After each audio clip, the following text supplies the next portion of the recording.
511 व्यक्तिगत रूप से माफी मांगना, देवताओं पर युद्ध की घोषणा। बूम बम बूम, देवताओं के पूर्वज की आवाज गरज की तरह फट पड़ी। फिर एक सुनामी की तरह यह तुरंत पूरे 3000 प्रांतों में फैल गई। एक पल में देवता जाति के बुजुर्ग की आवाज पूरे 3000 प्रांतों में गूंज उठी।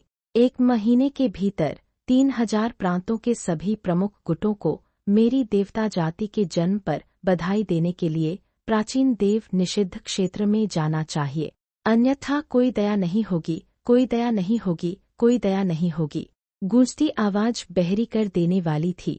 देवताओं के कुलपिता के बोलने के बाद उसने हाथ हिलाया और देवताओं को आकाश में गायब होने का नेतृत्व किया। यह दृश्य देखकर न केवल पठार पर मौजूद सभी साधक घबरा गए, बल्कि पूरे 3000 दाव प्रांत भी इस धमकी भरी आवाज से असमंजस में पड़ गए। वह आवाज, क्या देवता जाति का जन्म हो गया है? कितनी तेजी से! खबर अभी फैली ही थी कि देवता जाति ने बयान दे दिया है। नहीं, हमें इस शक्तिशाली गठबंधन की प्रगति को तेज करना होगा। जल्दी करो, जाओ और वुकिंग पूर्वज को सूचित करो कि देवता जाति आधिकारिक तौर पर उभर आई है। वुकिंग पूर्वज यहाँ नहीं है। वह अन्य 2 महान परिवारों के नकली अमरों को खोजने गए थे।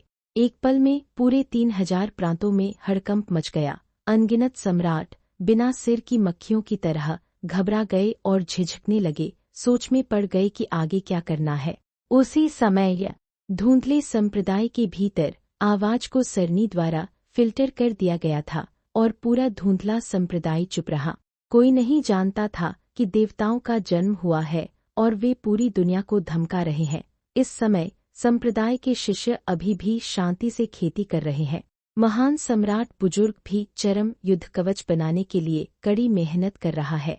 यहाँ तक कि चेन जुआन भी चट्टान के किनारे पर झूले पर उनींदा लेटा हुआ था, अपने बगल में यान रुयु द्वारा खिलाए जाने का आनंद ले रहा था।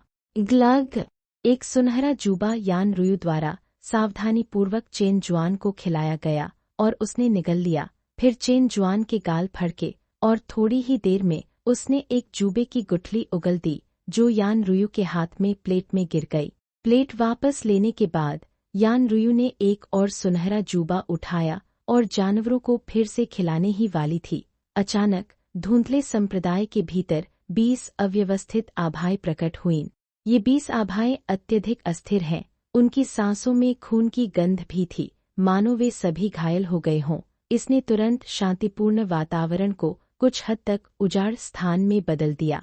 एक पल में चेन जुआन की उनिंदापन गायब हो गई और उसने अचानक अपनी आंखें खोल दी। उसके नीचे का झूला अचानक हिलना बंद हो गया। संप्रदाय स्वामी हम्मर, यान रुयु ने जूबे खिलाते समय थोड़ा रुककर कहा, कुछ हैरान, लेकिन इससे पहले कि वह पूछ पाती, 20 अव्यवस्थित आभाएं पास आते ही सघन होती गईं। Swish swish swish swish. एक पल में भूतिया मुखौटे पहने और कवच में लिपटे 20 आदमी अचानक प्रकट हुए। बुजुर्ग सम्राट, यह देखकर यान रुयु थोड़ा सा चौंक गया। उसकी आंखों में आश्चर्य भर गया। आखिरकार ये 20 लोग अब वे उत्साही लोग नहीं रह गए थे जो जाते समय थे। उसके शरीर पर लगे बिल्कुल नए कवच में न केवल सूक्ष्म युद्ध चिन्ह दिख रहे थे, बल्कि उसकी निगाहें भी बेजान हो गई थीं। संप्रदाय स्वामी, हम शर्मिंदा हैं, कृपया हमें दंडित करें। जैसे ही यान रुयु को आश्चर्य हुआ, 20 सम्राटों ने अपने मुखौटे उतार दिए, अपनी अस्तव्यस्त उपस्थिति प्रकट की और फिर जमीन पर गिर गए। यह देखकर यान रुयु को पता नहीं था कि क्या हुआ था और वह पूरी तरह से स्तब्ध था। चेन जुआन को शायद एक पूर्वाभास हो गया था, भले ही वह थोड़ा चौंक गया था, फिर भी उसने शांति से पूछा, कुछ हुआ? हम्मर, सामने की पंक्ति में घुटने टेक रहे सम्राट शर्मा गए और केवल एक हल्का सा उत्तर दे सके। यह प्रतिध्वनि सुनकर चेन जुआन का दिल बैठ गया और वह अपने शिष्य के बारे में चिंता किए बिना नहीं रह सका। मर गए 20 सम्राट। चेन जुआन के शब्दों को सुनकर 20 सम्राट लगभग यह समझ नहीं पाए कि वह क्या कह रहा था। मरना, यह असंभव है। अगर वे सच में मर जाते तो उनके पास वापस आने का साहस नहीं होता। उसने जल्दी से समझाया, नहीं नहीं, हम में से जो लोग सच्चे अमर खंडहरों में दाखिल हुए थे, उन्होंने जन्मजात आध्यात्मिक ध्रुव में शरण ली है और फिलहाल सुरक्षित हैं। हालांकि वे सभी देवता जाति द्वारा ले लिए गए हैं। मैंने सुना है कि देवता जाति 9 स्वर्ग और 10 पृथ्वी की सबसे शक्तिशाली दिव्य जाति है। उन्हें एक बार सच्चे अमर ने दबा दिया था, लेकिन अब जब सच्चा अमर मर चुका है तो उनका पुनर्जन्म हुआ है। ओह, कम से कम मैं मरा नहीं हूँ। यह सुनकर कि सब सुरक्षित हैं, चेन जुआन ने राहत की हल्की सांस ली। हालांकि जैसे ही उसने राहत की सांस ली, सम्राटों के अगले शब्दों ने उसे फिर से चौंका दिया। हालांकि उस देवता जाति ने पहले ही स्पष्ट कर दिया है कि 3000 दाओ राज्यों के सभी प्रमुख गुटों को 1 महीने में देवता जाति के उदय पर बधाई देने के लिए प्राचीन देव निषिद्ध क्षेत्र में जाना चाहिए। जो नहीं जाएंगे उन्हें बिना किसी दया के मार दिया जाएगा।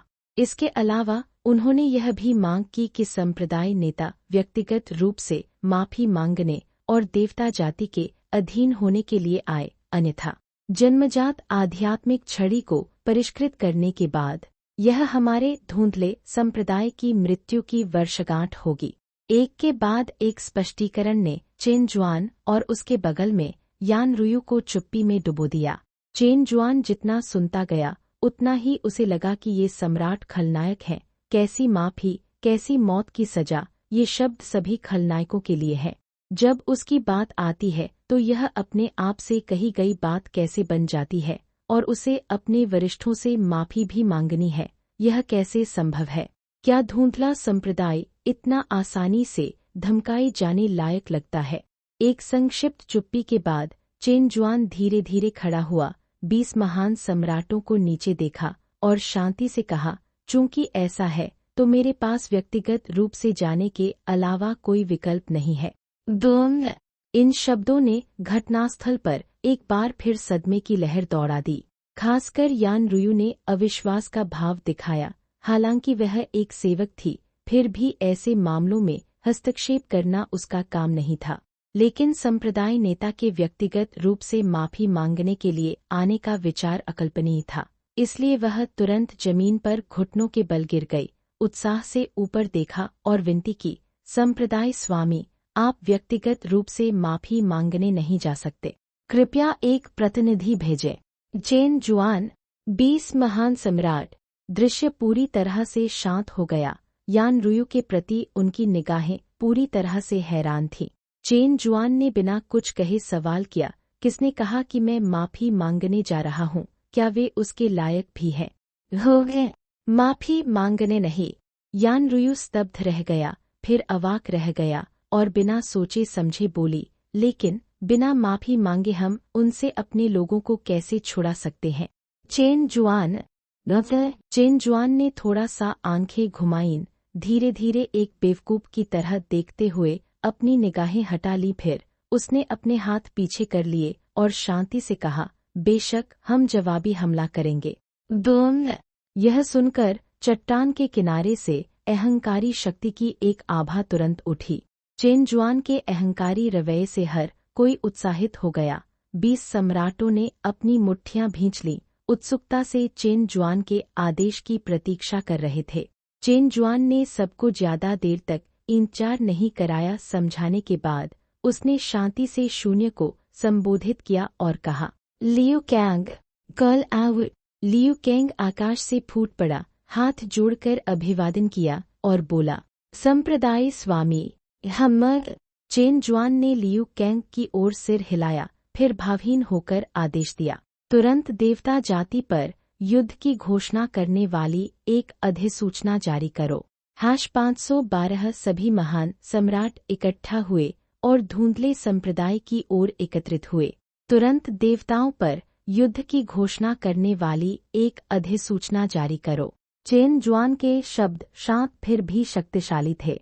एक पल में उपस्थित 20 सम्राट, लियू कैंग, यान रुयु और अन्य सभी विचलित हो गए। उनके दिलों में खून खौलने लगा, खासकर लियू कैंग। हालांकि वे अभी सामने नहीं आए, लेकिन जब से 20 सम्राट लौटे उसकी चेतना फिर से प्रकट हुई है। वह सब कुछ सुन रहा था जो हर कोई कह रहा था, अन्यथा वह इतनी जल्दी प्रकट नहीं होता। इसलिए जब उसने सुना कि संप्रदाय नेता देवताओं पर युद्ध की घोषणा करने जा रहा है तो वह तुरंत बेहद उत्साहित हो गया और उसने हाथ जोड़कर कहा, हाँ बोलो। फिर लियू कैंग एक फ्लैश में संप्रदाय से गायब हो गया, युद्ध की घोषणा करने के लिए निकल पड़ा। उसी समय लियू कैंग चला गया। चेन जुआन अपनी मौत का इंतजार करते हुए बैठा नहीं रहा, बल्कि महान युद्ध की तैयारियों की व्यवस्था करने के लिए यान रुयू की ओर मुड़ गया। जियाओयू, यह सेवक यहाँ है। यान रुयू एक पल के लिए स्तब्ध रह गया, फिर जल्दी से चेन जुआन के पास आ गया और उसकी ओर देखा। चेन जुआन ने उसकी ओर देखा और शांति से निर्देश दिया, हथियार फोर्जिंग मंडप में जाओ और सभी महान सम्राटों को सूचित करो कि वे हथियार बनाना बंद कर दे और फिर सभी तैयार चरम उपकरण यहाँ इकट्ठा करने के लिए ले आए। सभी सम्राट। यह सुनकर यान रुयू का दिल एक पल के लिए रुक गया, लेकिन उसने जो कहा उसे महसूस करने के बाद उसने जल्दी से सिर हिलाया।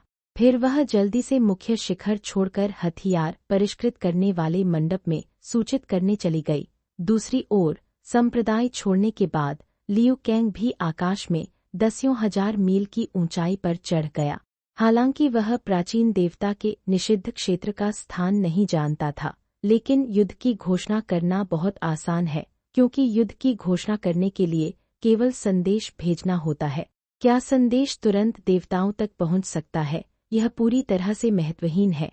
आकाश में दसियों हजार मील की ऊंचाई पर पहुंचने के बाद उसने एक गहरी सांस ली और फिर पूरे 3000 महाद्वीपों पर दहाड़ा। देवता जाति के लोगों, सुनो, तुम अहंकारी और अपमानजनक हो, बिना किसी कारण के कमजोरों को धमकाते हो और मेरे धुंधले संप्रदाय के 1000 से अधिक शिष्यों और बुजुर्गों को पकड़ लिया है। तुम्हारे मन में किसी के लिए कोई सम्मान नहीं है। आज मेरा धुंधला संप्रदाय आधिकारिक तौर पर देवता जाति पर युद्ध की घोषणा करता है। तुरंत रवाना हो जाओ और देवता जाति का सफाया कर दो। दुम दुम दुम। राजसी आवाज तुरंत पूरे 3000 प्रांतों में फैल गई। भले ही आवाज सभी क्षेत्रों तक न पहुंचे, आसपास के साधक इसे सुन सकते हैं। एक पल में चारों ओर के साधक, जिन्होंने अभी-अभी देवताओं के जन्म के बारे में सीखा था और घबराहट और चिंता की स्थिति में थे, वे भी चौंक गए और अविश्वास में अपना सिर उठा लिया। पवित्र बकवास, धुंधले संप्रदाय ने देवता जाति पर युद्ध की घोषणा कर दी है। हिस, उन्होंने पहले ही युद्ध की घोषणा कर दी है। मेरे भगवान, क्या धुंधला संप्रदाय वास्तव में इतना आश्वस्त है?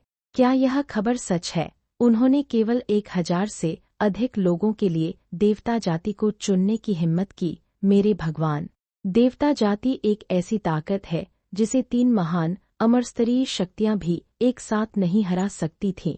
धुंधला संप्रदाय कैसे हिम्मत कर सकता है?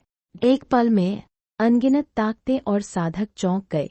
वे शाही कुल, विशेष रूप से वे जो पहाड़ों और समुद्र के निषिद्ध क्षेत्र के बाहर स्थित थे, आंखें फाड़कर देखते रहे। उनके भाव अविश्वास से भरे हुए थे। युद्ध की घोषणा कर दी गई है। वास्तव में युद्ध की घोषणा कर दी गई है। हे भगवान, हम क्या करने जा रहे हैं? हम धुंधले संप्रदाय के जागीरदार हैं। क्या हमें जाकर उनकी मदद करनी चाहिए? गाय शाही परिवार के बुजुर्ग अपने कुलपिता महान सम्राट को देखने से खुद को रोक नहीं सके। उनकी आंखें भय से भरी हुई थीं। आखिरकार यह देवताओं पर युद्ध की घोषणा है। हालांकि धुंधला संप्रदाय भी बहुत शक्तिशाली है और आसानी से अन्य 3 अमरस्तरीय ताकतों को दबा सकता है, लेकिन देवताओं के विभिन्न किंवदंतियों की तुलना में यह मूल रूप से एक अंडे को चट्टान से मारने जैसा है। बेशक यह सबसे डरावना हिस्सा नहीं है। सबसे भयानक बात यह है कि ये लोग अंडे के अधीन भी हैं। उनकी मदद करने से न केवल हमारी युद्ध शक्ति में बहुत वृद्धि होगी, बल्कि इससे पूरे परिवार का विनाश भी हो सकता है। लेकिन अगर हम मदद नहीं करते हैं, हालांकि तुरंत कोई समस्या नहीं होगी, क्योंकि आसमान गिरने पर उसे थामने के लिए हमेशा कोई न कोई लंबा होता है। यह मूल रूप से धुंधले संप्रदाय को नाराज करने के समान होगा। इसलिए गाय परिवार के बुजुर्ग एक दुविधा में फंस गए। सारी निर्णय लेने की शक्ति परिवार के मुखिया को सौंप दी गई। हालांकि गाय परिवार के मुखिया ने एक शब्द भी नहीं कहा, लेकिन उनके मन में पहले से ही एक योजना थी। इसलिए उसने बिना सिर घुमाए आकाश की ओर देखा और खुद से बुदबुदाया, जोखिम जितना अधिक होगा, लाभ उतना ही अधिक होगा। यह मामला बेहद जोखिम भरा है, लेकिन अगर मैं इसे पकड़ लेता हूँ तो मैं एक कदम में शीर्ष पर पहुँच जाऊंगा। अगर मैं इसे चूक गया तो मैं रसातल में गिर जाऊंगा। वह एक पल के लिए रुका। वह धीरे धीरे घूमा, परिवार के स्तंभों को देखा और गंभीरता से कहा, क्या तुम सब मेरे साथ एक बड़ा दांव लगाने को तैयार हो? हम एक बड़ा दांव कैसे लगाए? इस समय गाई परिवार के सभी बुजुर्ग चौंक गए और तुरंत परिवार के मुखिया का अर्थ समझ गए। बिना दूसरा विचार किए उन्होंने तुरंत हाथ जोड़कर मुट्ठी बांधी और भावुक स्वर में कहा, हम दांव लगाने को तैयार हैं। ठीक है, मेरे लिए मेरा अंतिम हथियार लाओ और तुम मेरे साथ धुंधले संप्रदाय का समर्थन करने आओगे। हाँ, भीड़ ने एक बार फिर एक सुर में जवाब दिया।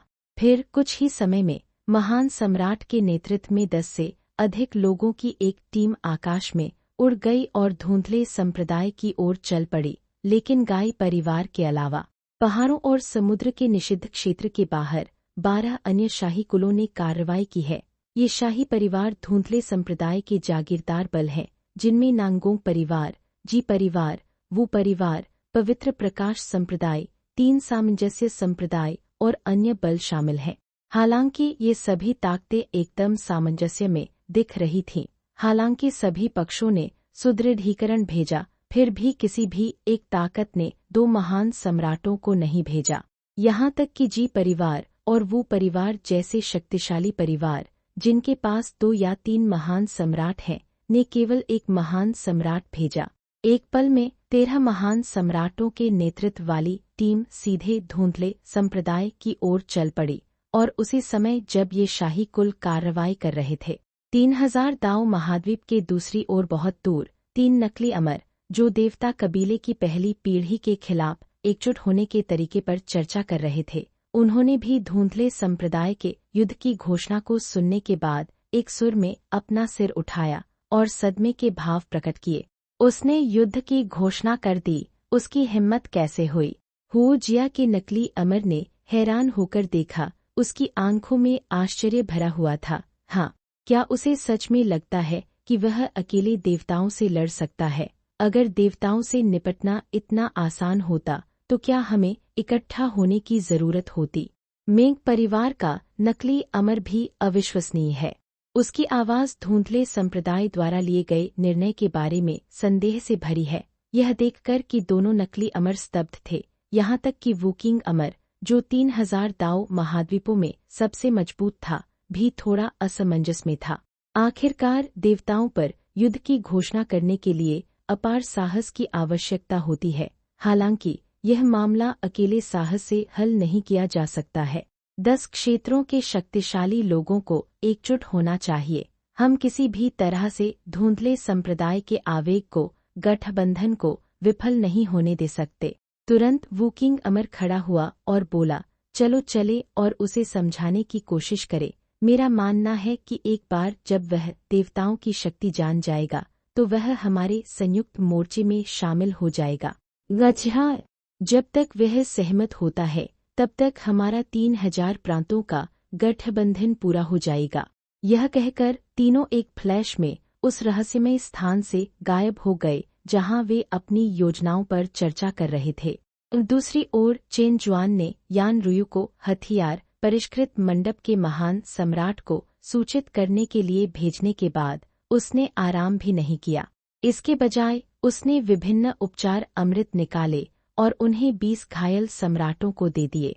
हालांकि 20 घायल सम्राट दवा लेने में बेहद शर्मिंदा थे, फिर भी देवताओं के खिलाफ आगामी लड़ाई की तैयारी के लिए उनके पास अपना गर्व निगलने और इसे स्वीकार करने के अलावा कोई विकल्प नहीं था, और मौके पर ही अपने घावों को भरना शुरू कर दिया।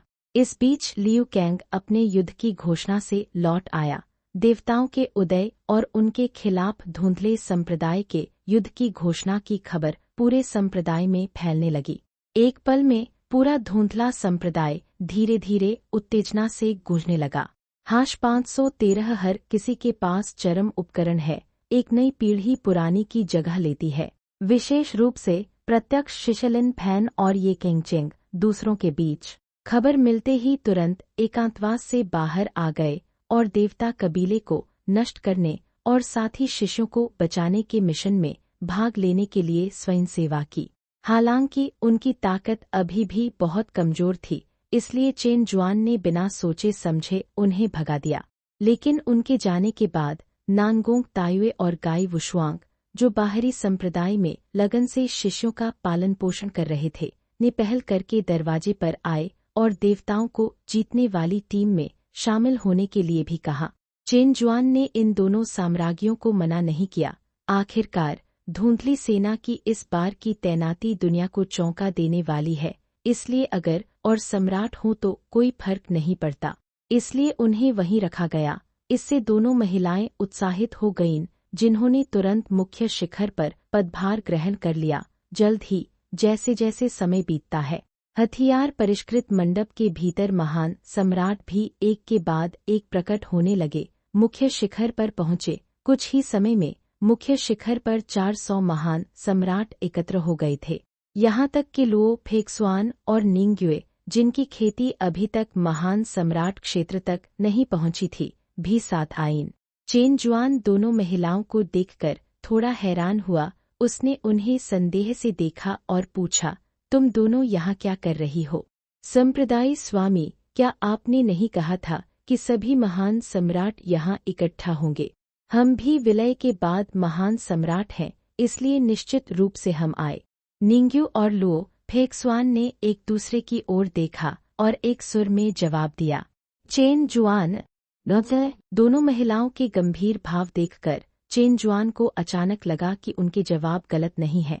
इसके अलावा उनके खेती के स्तर दिन ब दिन बढ़ रहे हैं और अब जब उन्होंने अपनी शक्तियों को मिला लिया है तो उनकी युद्ध शक्ति पहले से ही उनके पीछे के सामान्य सम्राटों से अधिक हो गई है।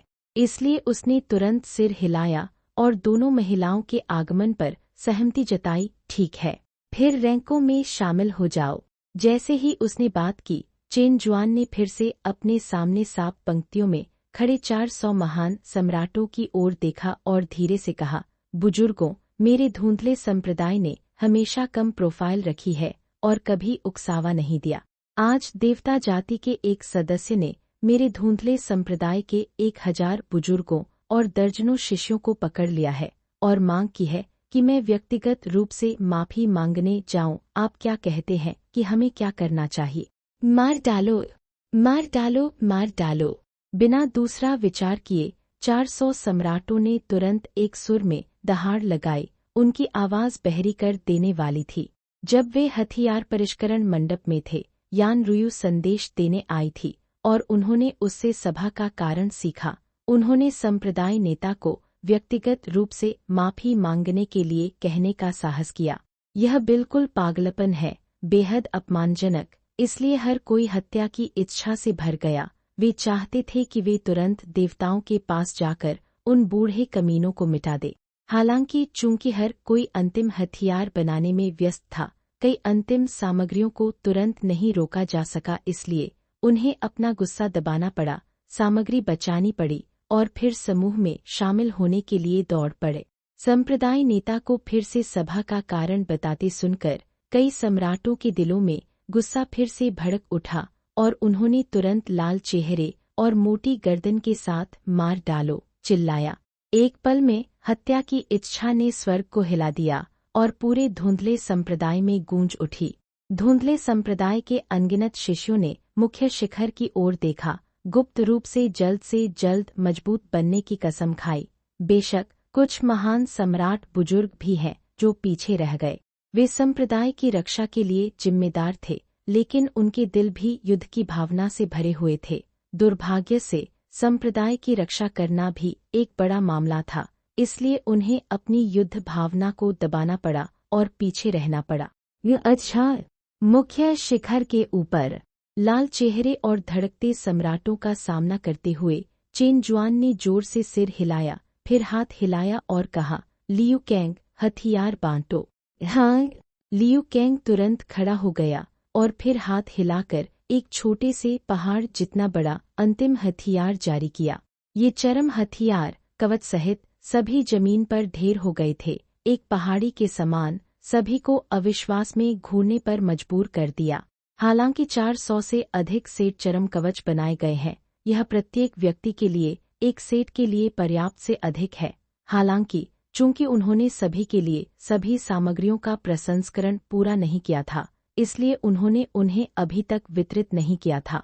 अब जब चरम कवच प्रकट हो गया है तो सबके दिल उत्साहित हैं और प्रत्याशा से भरे हुए हैं। आज के बाद ये कवच और हथियार तुम्हारे हैं। तुम्हें जो भी हथियार पसंद हो आओ और चुन लो। चरम कवच स्थापित करने के बाद लियू कैंग ने सभी को एक स्पष्टीकरण दिया। यह कहने के बाद वह एक तरफ हट गया, सबके लिए जगह बना दी। लियू कैंग के बाद के शब्दों को सुनकर 400 सम्राटों की आंखें चमक उठीं और उन्होंने उत्सुकता से हाथ हिलाया, उन हथियारों और कवच को आकर्षित किया जिन पर उन्होंने पहले ही नजरें जमा ली थीं। Bush Bush Bush Bush Bush Bush. एक पल में चरम कवच, टॉवर, कड़ाही तलवार और ब्लेड महान सम्राटों की ओर उड़ गए। कुछ ही समय में सभी 400 सम्राट युद्ध कवच के एक सेट और एक अंतिम हथियार से लैस थे। यहाँ तक कि निंग्यू और लुओ फेक्सवान भी इसके अपवाद नहीं थे। हालांकि चूंकि दोनों को सम्राट बनने के लिए एकजुट होना पड़ता है, इसलिए उन्होंने केवल एक कवच चुना। चेन जुआन ने इस बारे में कुछ नहीं कहा। उसने बस अपना ध्यान दूर नहीं, दो साम्राज्यों नानगोंग ताइवे और गाई वुशुआंग पर केंद्रित किया। तुम दोनों क्यों नहीं चुन रहे हो? क्या तुम्हें उनमें से कोई पसंद नहीं है? चेन जुआन ने हैरानी से पूछा। हालांकि इन शब्दों ने गाई वुशुआंग और नानगोंग ताइवे को चौंका दिया, जो पहले से ही सदमे से सुन्न थे, और वे दोनों हैरान होकर पूछने लगे, क्या हम भी चुन सकते हैं? चेन जुआन। एक पल के लिए चेन जुआन अवाक रह गया। हालांकि यह देखते हुए कि उन दोनों ने दुनिया नहीं देखी थी, उसने सिर हिलाया और समझाया, तुम अब मेरे संप्रदाय का हिस्सा हो, बिल्कुल चुन सकते हो। जाओ और चुनो। गाहे। दोनों महिलाएं फिर से स्तब्ध रह गईं। उन्हें अपने कानों पर विश्वास नहीं हो रहा था। हालांकि चेन जुआन का गंभीर भाव देखकर उन्हें विश्वास करना पड़ा कि अच्छा भाग्य इतनी अचानक आ गया है।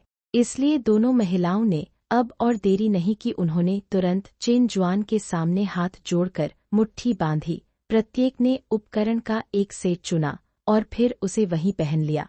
हालांकि चरम कवच एक जैसा दिखता है, एक बार पहनने के बाद यह अनायास ही सिकुड़ जाता है और शरीर से चिपक जाता है, जिससे एक चुस्त युद्ध सूट बन जाता है।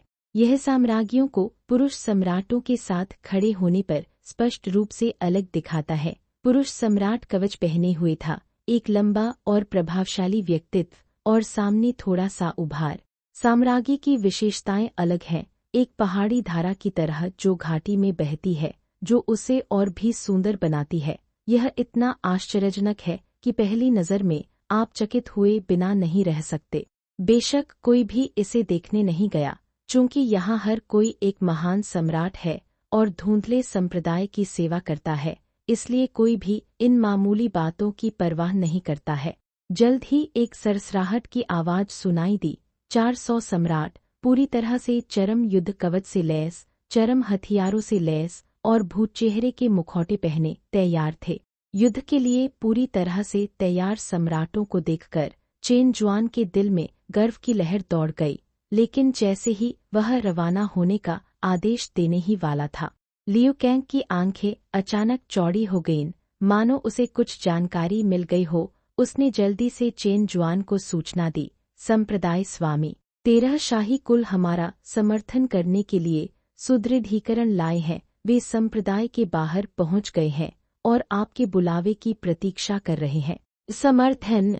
यह सुनकर चेन जुआन, जो अपने उत्साह के बीच में था, थोड़ा सा चौंक गया। मेरे दिमाग में अनायास ही वह दृश्य उभर आया जब संप्रदाय वीरान प्राचीन महाद्वीप पर खतरे में था, तो दूसरे शिष्य ये किंगचेंग के पिता और तीसरे शिष्य मुरोंग यिंगलो का परिवार लोगों को सहायता प्रदान करने के लिए ले गए। लेकिन अब हम चारों दिशाओं में बिखर गए हैं और एक नई पीढ़ी ने पुरानी की जगह ले ली है। यह सोचकर चेन जुआन भावुक हो गया। उन्होंने तुरंत उनके दर्शन का अनुरोध स्वीकार कर लिया। 514 सम्राट की सेना दांतों तक हथियारों से लैस पूरे दर्शकों को चौंका दिया। हालांकि ये लोग बहुत मजबूत नहीं हैं, लेकिन अच्छे इरादे प्रशंसा के पात्र हैं। इसलिए चेनजुआन ने तुरंत उनके दर्शन के अनुरोध को स्वीकार कर लिया। चेनजुआन के जवाब में लियू कैंग ने तुरंत द्वारपाल बुजुर्ग को 13 शाही कुलों को दर्शन के लिए लाने के लिए एक टेलीपैथिक संदेश भेजा। जवाब मिलने के बाद द्वारपाल बुजुर्ग ने देरी नहीं की और तुरंत 13 शाही कुलों के लोगों को संप्रदाय में ले गया। परिचित संप्रदाय के वातावरण को देखकर 13 शाही कुलों के प्रमुख सम्राट सभी घबराए हुए थे। हालांकि अपने आसपास के संप्रदाय के शिष्यों की निगाहें देखकर इन लोगों ने फिर से अपनी पीठ सीधी कर ली। आखिरकार वे समर्थन देने आए थे। बेशक वे किसी को अपना डर नहीं दिखा सकते थे, इसलिए एक एक करके उन्होंने अपने दांत पीस लिए, बेपरवाह होने का नाटक किया और धुंधले संप्रदाय के मुख्य शिखर पर पहुंच गए। हालांकि जब वे मुख्य शिखर पर पहुंचे और 400 सम्राटों को सिर से पैर तक पूरी तरह से सशस्त्र देखा, तो 13 शाही कुलों के लोग पूरी तरह से स्तब्ध रह गए। ये के सभी धुंधले संप्रदाय के महान सम्राट हैं। सम्राट जी की पुतलियां सिकुड़ गईं और उनका अनुमस्तिष्क लगभग सिकुड़ गया। क्या ये सभी लोग सम्राट हैं? यहाँ तक कि नानगोंग होंगशान भी इस समय चौंक गया। उसने एक अविश्वसनीय अभिव्यक्ति प्रकट की।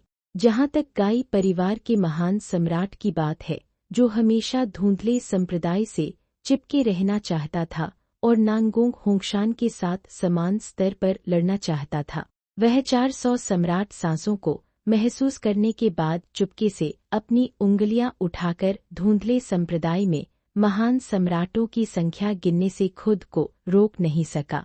1 2 3 4 5 5 25 400 सम्राट। पवित्र बकवास। उसकी उंगलियां कांप गईं, उसकी आवाज कर्कश हो गई और उसकी आंखें गड़गड़ाहट के झटके से भर गईं।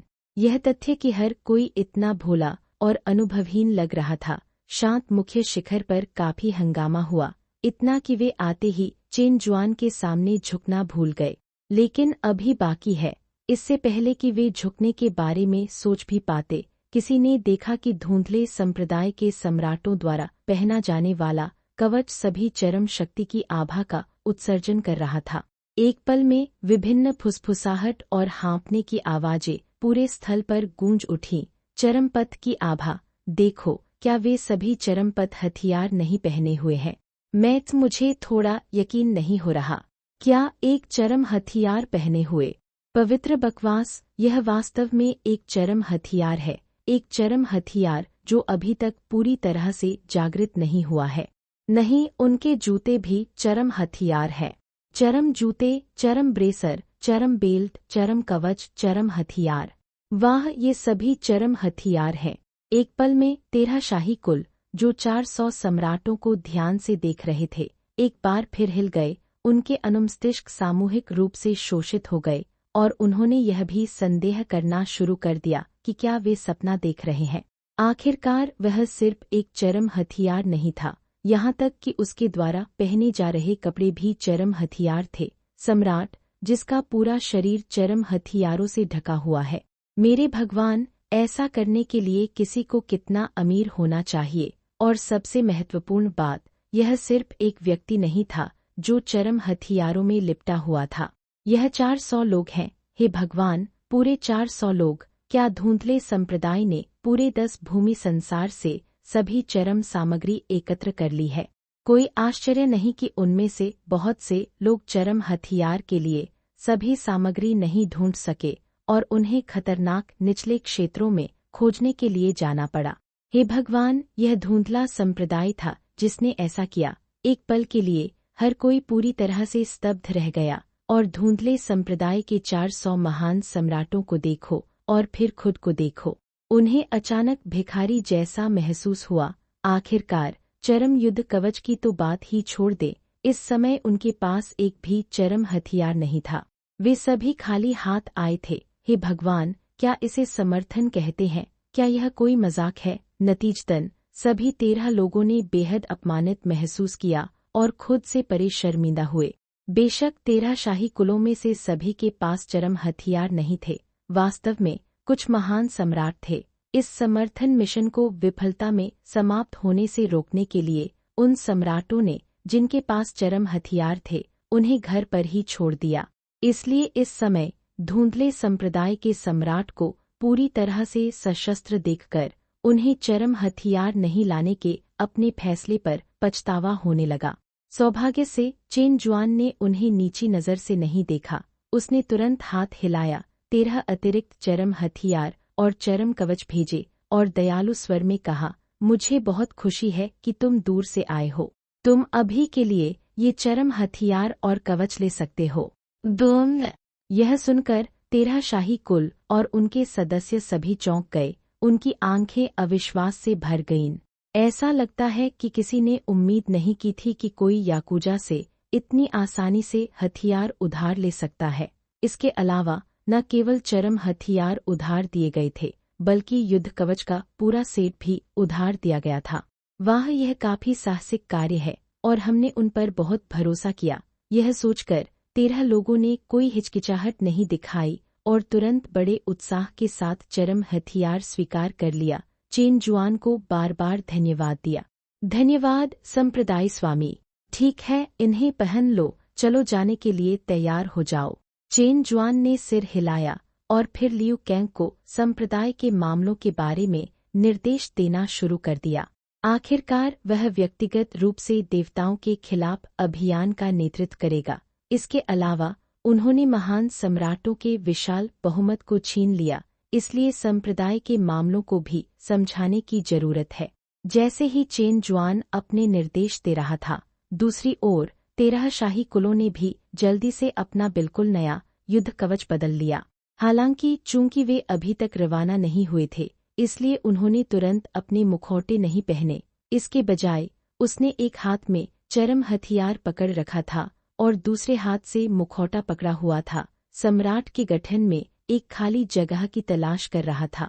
हालांकि आप जहां भी देखें, रेखाएं बहुत व्यवस्थित हैं, इसलिए कहीं भी लाइन में कटौती करना उचित नहीं है। इसलिए नांगोंग होंगशान और गाई परिवार के सम्राट के पास सबके साथ सबसे आगे खड़े होने के अलावा कोई विकल्प नहीं था। 2 सम्राटों के बगल में, जिनकी आकृतियां स्पष्ट रूप से महिला थीं, वे पूरी तरह से अनजान थे कि ये 2 महिला सम्राट उनकी बेटियां थीं। केवल जब दोनों महिलाएं और नहीं देख सकी और उन्होंने अपने मुखौटे हटा दिए, तो नांगोंग होंगशान और गाई परिवार के सम्राट अत्यधिक खुश और उत्साहित हो गए। चुपचाप अपनी बेटियों के साथ पुरानी यादें ताजा करने लगे। एक लंबा समय बहुत छोटा लगता है। केवल कुछ शब्दों का आदान प्रदान करने के बाद चेन जुआन ने पहले ही संप्रदाय के मामलों की व्यवस्था कर ली थी और सभी के सामने आ गया था। हालांकि जैसे ही चेन जुआन बोलने ही वाला था, संप्रदाय के भीतर अचानक एक राजसी आवाज गूंज उठी। सुप्रीम अमर संप्रदाय का लो वुकिंग साथी साधक चेन जुआन को श्रद्धांजलि देने आया है। आवाज अचानक गूंज उठी, मानो चारों दिशाओं से आ रही हो और पूरे संप्रदाय में गूंज उठी।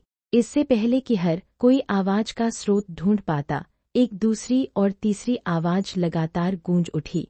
मेघ परिवार का मेघ डाली साथी साधक चेन जुआन को श्रद्धांजलि देने आया है।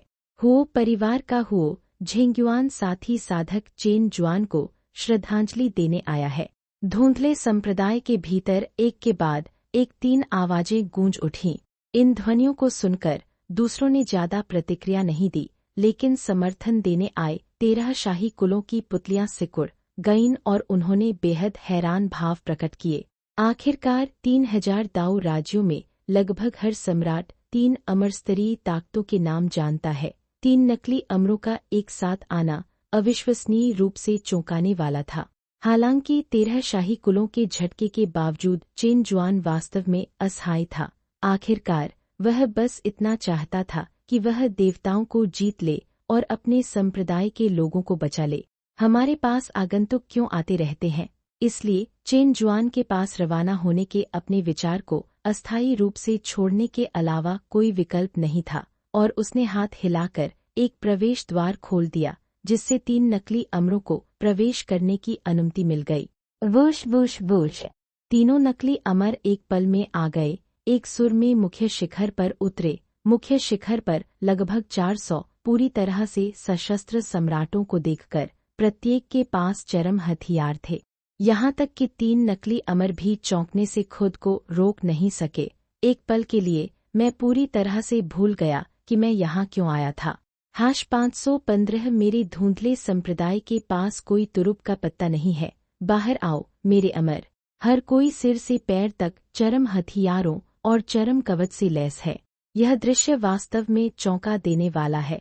3 नकली अमरों की उपस्थिति की तो बात ही छोड़ दे, मुझे डर है कि 3 महान नकली अमरों के पूर्वजों ने भी ऐसा दृश्य कभी नहीं देखा होगा। आखिरकार 400 सम्राटों का होना पहले से ही बेहद भयानक है। इसके अलावा 400 सम्राट पूरी तरह से सशस्त्र हैं, प्रत्येक चरम उपकरण के एक सेट से लैस है। हे भगवान, कोई आश्चर्य नहीं कि धुंधला संप्रदाय इतना आश्वस्त है कि उसने देवता कबीले पर युद्ध की घोषणा करने की हिम्मत की। हे भगवान, यह सेना निश्चित रूप से 10 दुनियाओं में से किसी एक को भी बहा सकती है। बेशक यह केवल देवताओं के अलावा अन्य ताकतों पर लागू होता है। एक नकली अमर और 400 पूरी तरह से सशस्त्र सम्राटों के सहारे देवताओं का सफाया करना असंभव है, क्योंकि देवताओं को वास्तव में दुर्जयी बनाने वाली चीज उनके सम्राटों की संख्या या उनके उपकरण नहीं है, यह उनके छद्ममरों की भयानक संख्या है। आखिरकार देवता करोड़ों वर्षों से अस्तित्व में हैं और अपने चरम पर उनके पास 1 दर्जन से अधिक छद्ममर थे।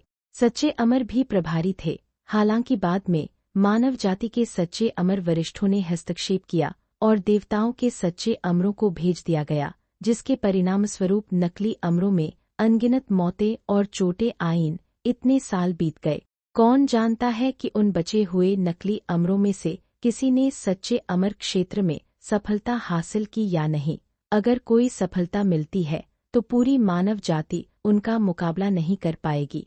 यही कारण है कि उन्हें उनके खिलाफ लड़ने के लिए पूरे 10 क्षेत्रों को एकजुट करने की आवश्यकता है।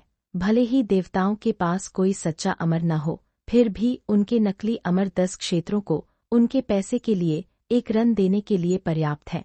एक पल के झटके के बाद 3 नकली अमरों ने तुरंत प्रतिक्रिया व्यक्त की और जल्दी से चेन जुआन के सामने हाथ जोड़कर मुट्ठी बांधी और बोले, साथी साधक चेन, साथी साधक चेन, तुम्हें जल्दबाजी में काम नहीं लेना चाहिए।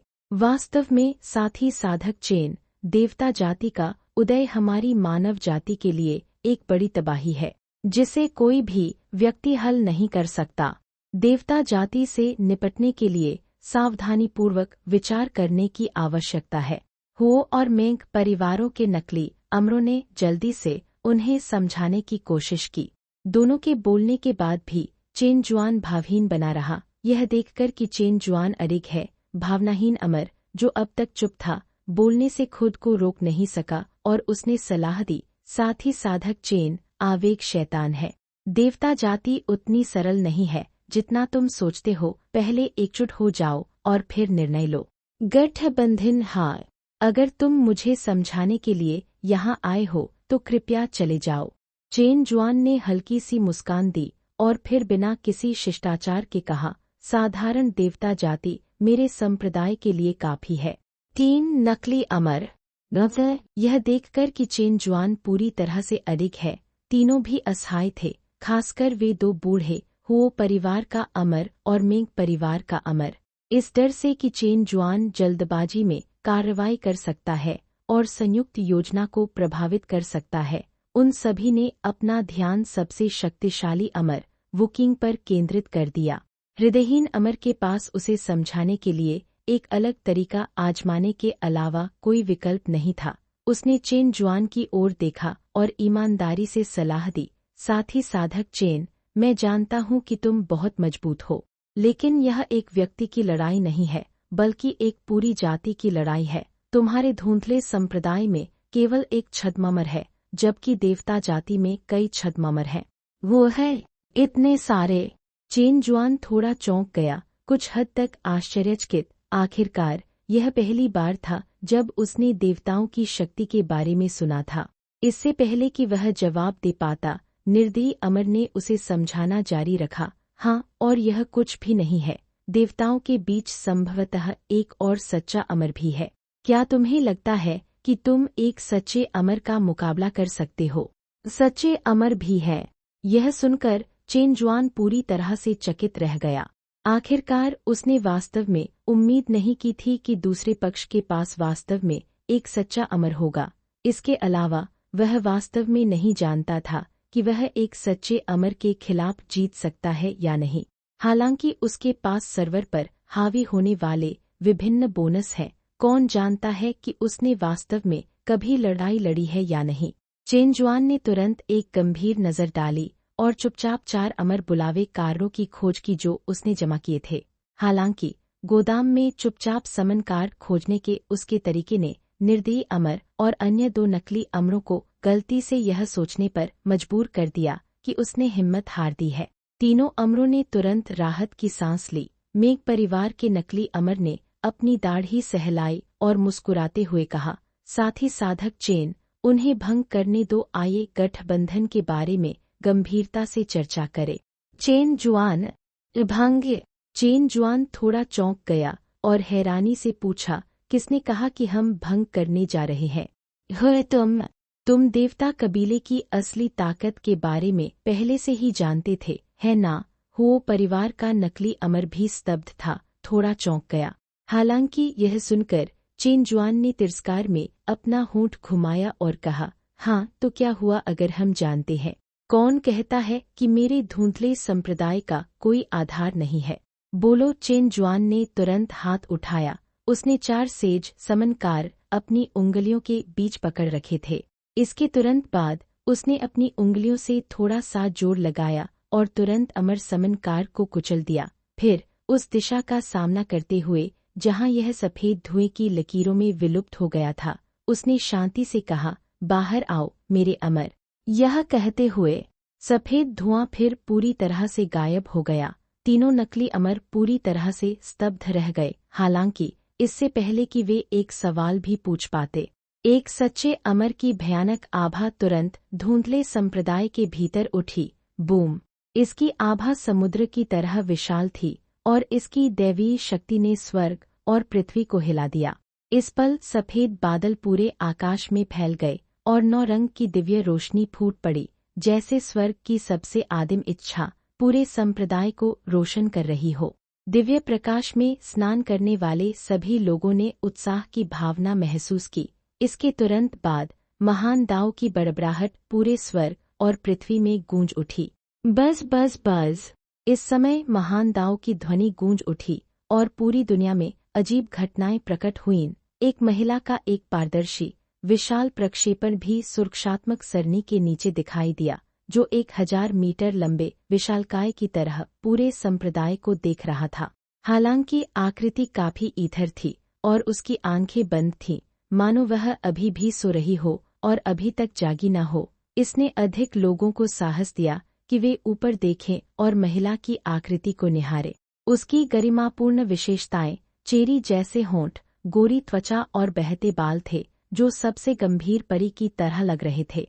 एक नज़र ही किसी के दिल को कांपने और असीम विस्मय का अनुभव कराने के लिए काफी थी। कौन यह कौन है? अमरता की इतनी मजबूत आभा! हाँ, यहाँ तक कि नींद में भी वह अमरता की इतनी समृद्ध आभा का उत्सर्जन करती है। क्या वह एक प्रसिद्ध सच्ची अमर हो सकती है?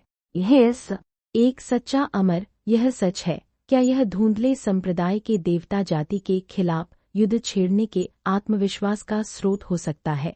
एक पल के लिए 3 नकली अमर चौंक गए और उनके दिल अशांति से भर गए। आखिरकार हवा में तैरती इस महिला से निकलने वाली आभा बस बहुत भयानक थी।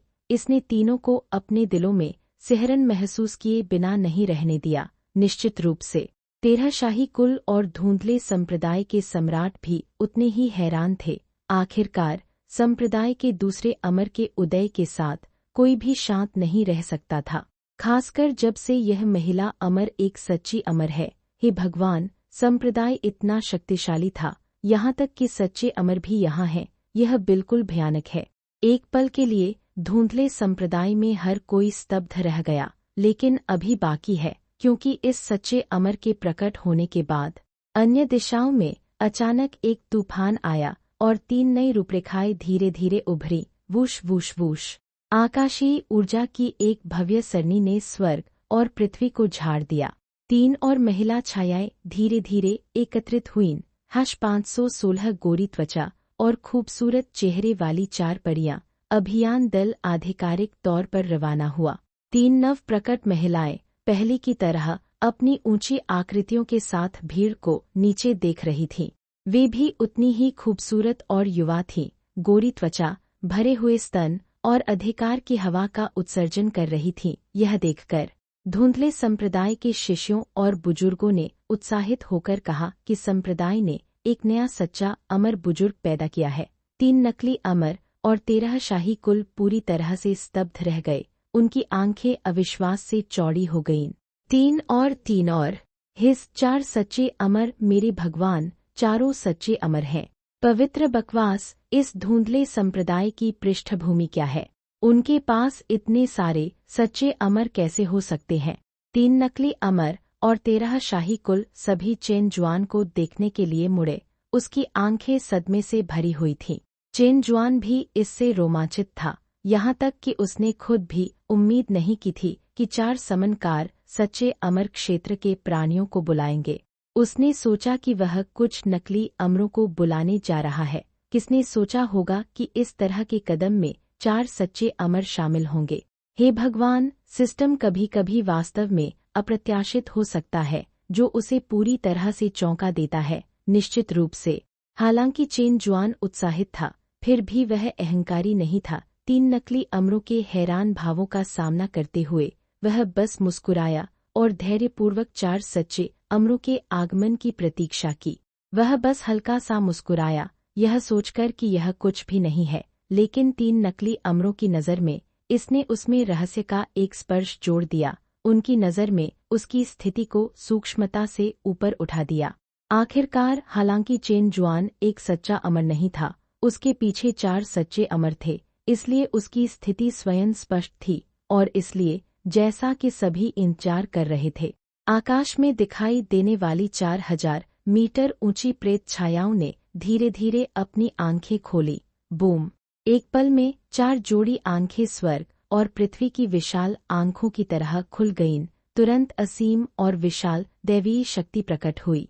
दैवीय शक्ति फूट पड़ी, एक प्रचंड तूफान की तरह। आसपास के सभी लोगों को इतना उड़ा दिया कि उनके बाल जंगली रूप से उड़ गए और उनके कपड़े ठंड से सरसराने लगे। Whoosh whoosh whoosh. जैसे ही तेज हवा चली, 4 महिला अमर अचानक सिकुड़ गईं और चेन जुआन के सामने उतर गईं। एक पल में मुख्य शिखर पर मौजूद सभी लोग 4 महिला अमरों को देखने के लिए मुड़े। उनकी आंखें प्रशंसा से भरी हुई थीं। बेशक दूर से अनगिनत आंखें भी एक ही समय में देख रही थीं। ये निगाहें धुंधले संप्रदाय के अनगिनत शिष्यों और बुजुर्गों की थीं। वे सभी एक सुर में उड़े, आकाश में दूर खड़े हो गए। दूरी में देखा, उनकी आंखें विस्मय से भरी हुई थीं। हालांकि हर कोई 4 महिला अमरों से हैरान था, फिर भी किसी ने उनकी पूजा करने की पहल करने की हिम्मत नहीं की। आखिरकार संप्रदाय नेता यहाँ है और उनके लिए संप्रदाय नेता के सम्मान देने से पहले झुकना बेहद अशिष्टता होगी। इसलिए उपस्थित सभी लोग, चाहे वे 3 नकली अमर हों या 13 शाही कुल, चुपके से तैयारी कर रहे थे और अपने मन में अभिवादन के शब्दों को व्यवस्थित कर रहे थे। हालांकि जैसे ही हर कोई घबराकर अपने विचारों को व्यवस्थित कर रहा था, 4 महिला अमर एक सुर में जमीन पर घुटनों के बल गिर गईं। फिर वे सब झुक गए, अपनी कमर झुकाई और अपने नितंब बाहर निकाले। एक सुर में बोले, गोरी त्वचा, सुंदर चेहरा, संप्रदाय स्वामी को श्रद्धांजलि अर्पित करते हैं। बूम! इन शब्दों ने मुख्य शिखर के अंदर और बाहर सभी को चौंका दिया। एक पल में अनगिनत हैरान निगाहें अचानक सिमट गईं, मानो वे पूरी तरह से अविश्वसनीय दृश्य देख रहे हों। विशेष रूप से 3 नकली अमर और 13 शाही कुल तुरंत स्तब्ध रह गए। उनके विश्वदृष्टि पर गंभीर प्रभाव पड़ा। घुटने टेक दिए। पवित्र बकवास, क्या हो रहा है? क्या हुआ? क्या साथी साधक चेन को उनके सामने घुटने नहीं टेकने चाहिए? यह उल्टा क्यों है? यह साथी साधक चेन की पहचान वास्तव में इतनी अद्भुत है। हिस, मेरे भगवान, क्या दुनिया बदल गई है या मैं सपना देख रहा हूँ? एक सच्चा अमर एक नकली अमर के सामने घुटने टेक रहा है। क्या यह एक बिल्ली के चूहे के लिए दुल्हन की सहेली होने जैसा नहीं है? हे भगवान! एक पल में हर कोई चौंक गया और पूरा मुख्य शिखर पूरी तरह से शांत हो गया। हालांकि चेन जुआन आराम से और संतुष्ट था। उसकी आंखों में संतुष्ट अभिव्यक्ति के साथ अपने सामने 4 महिलाओं को देख रहा था। 4 सच्चे अमर, और वे सभी खूबसूरत युवा लड़कियां हैं।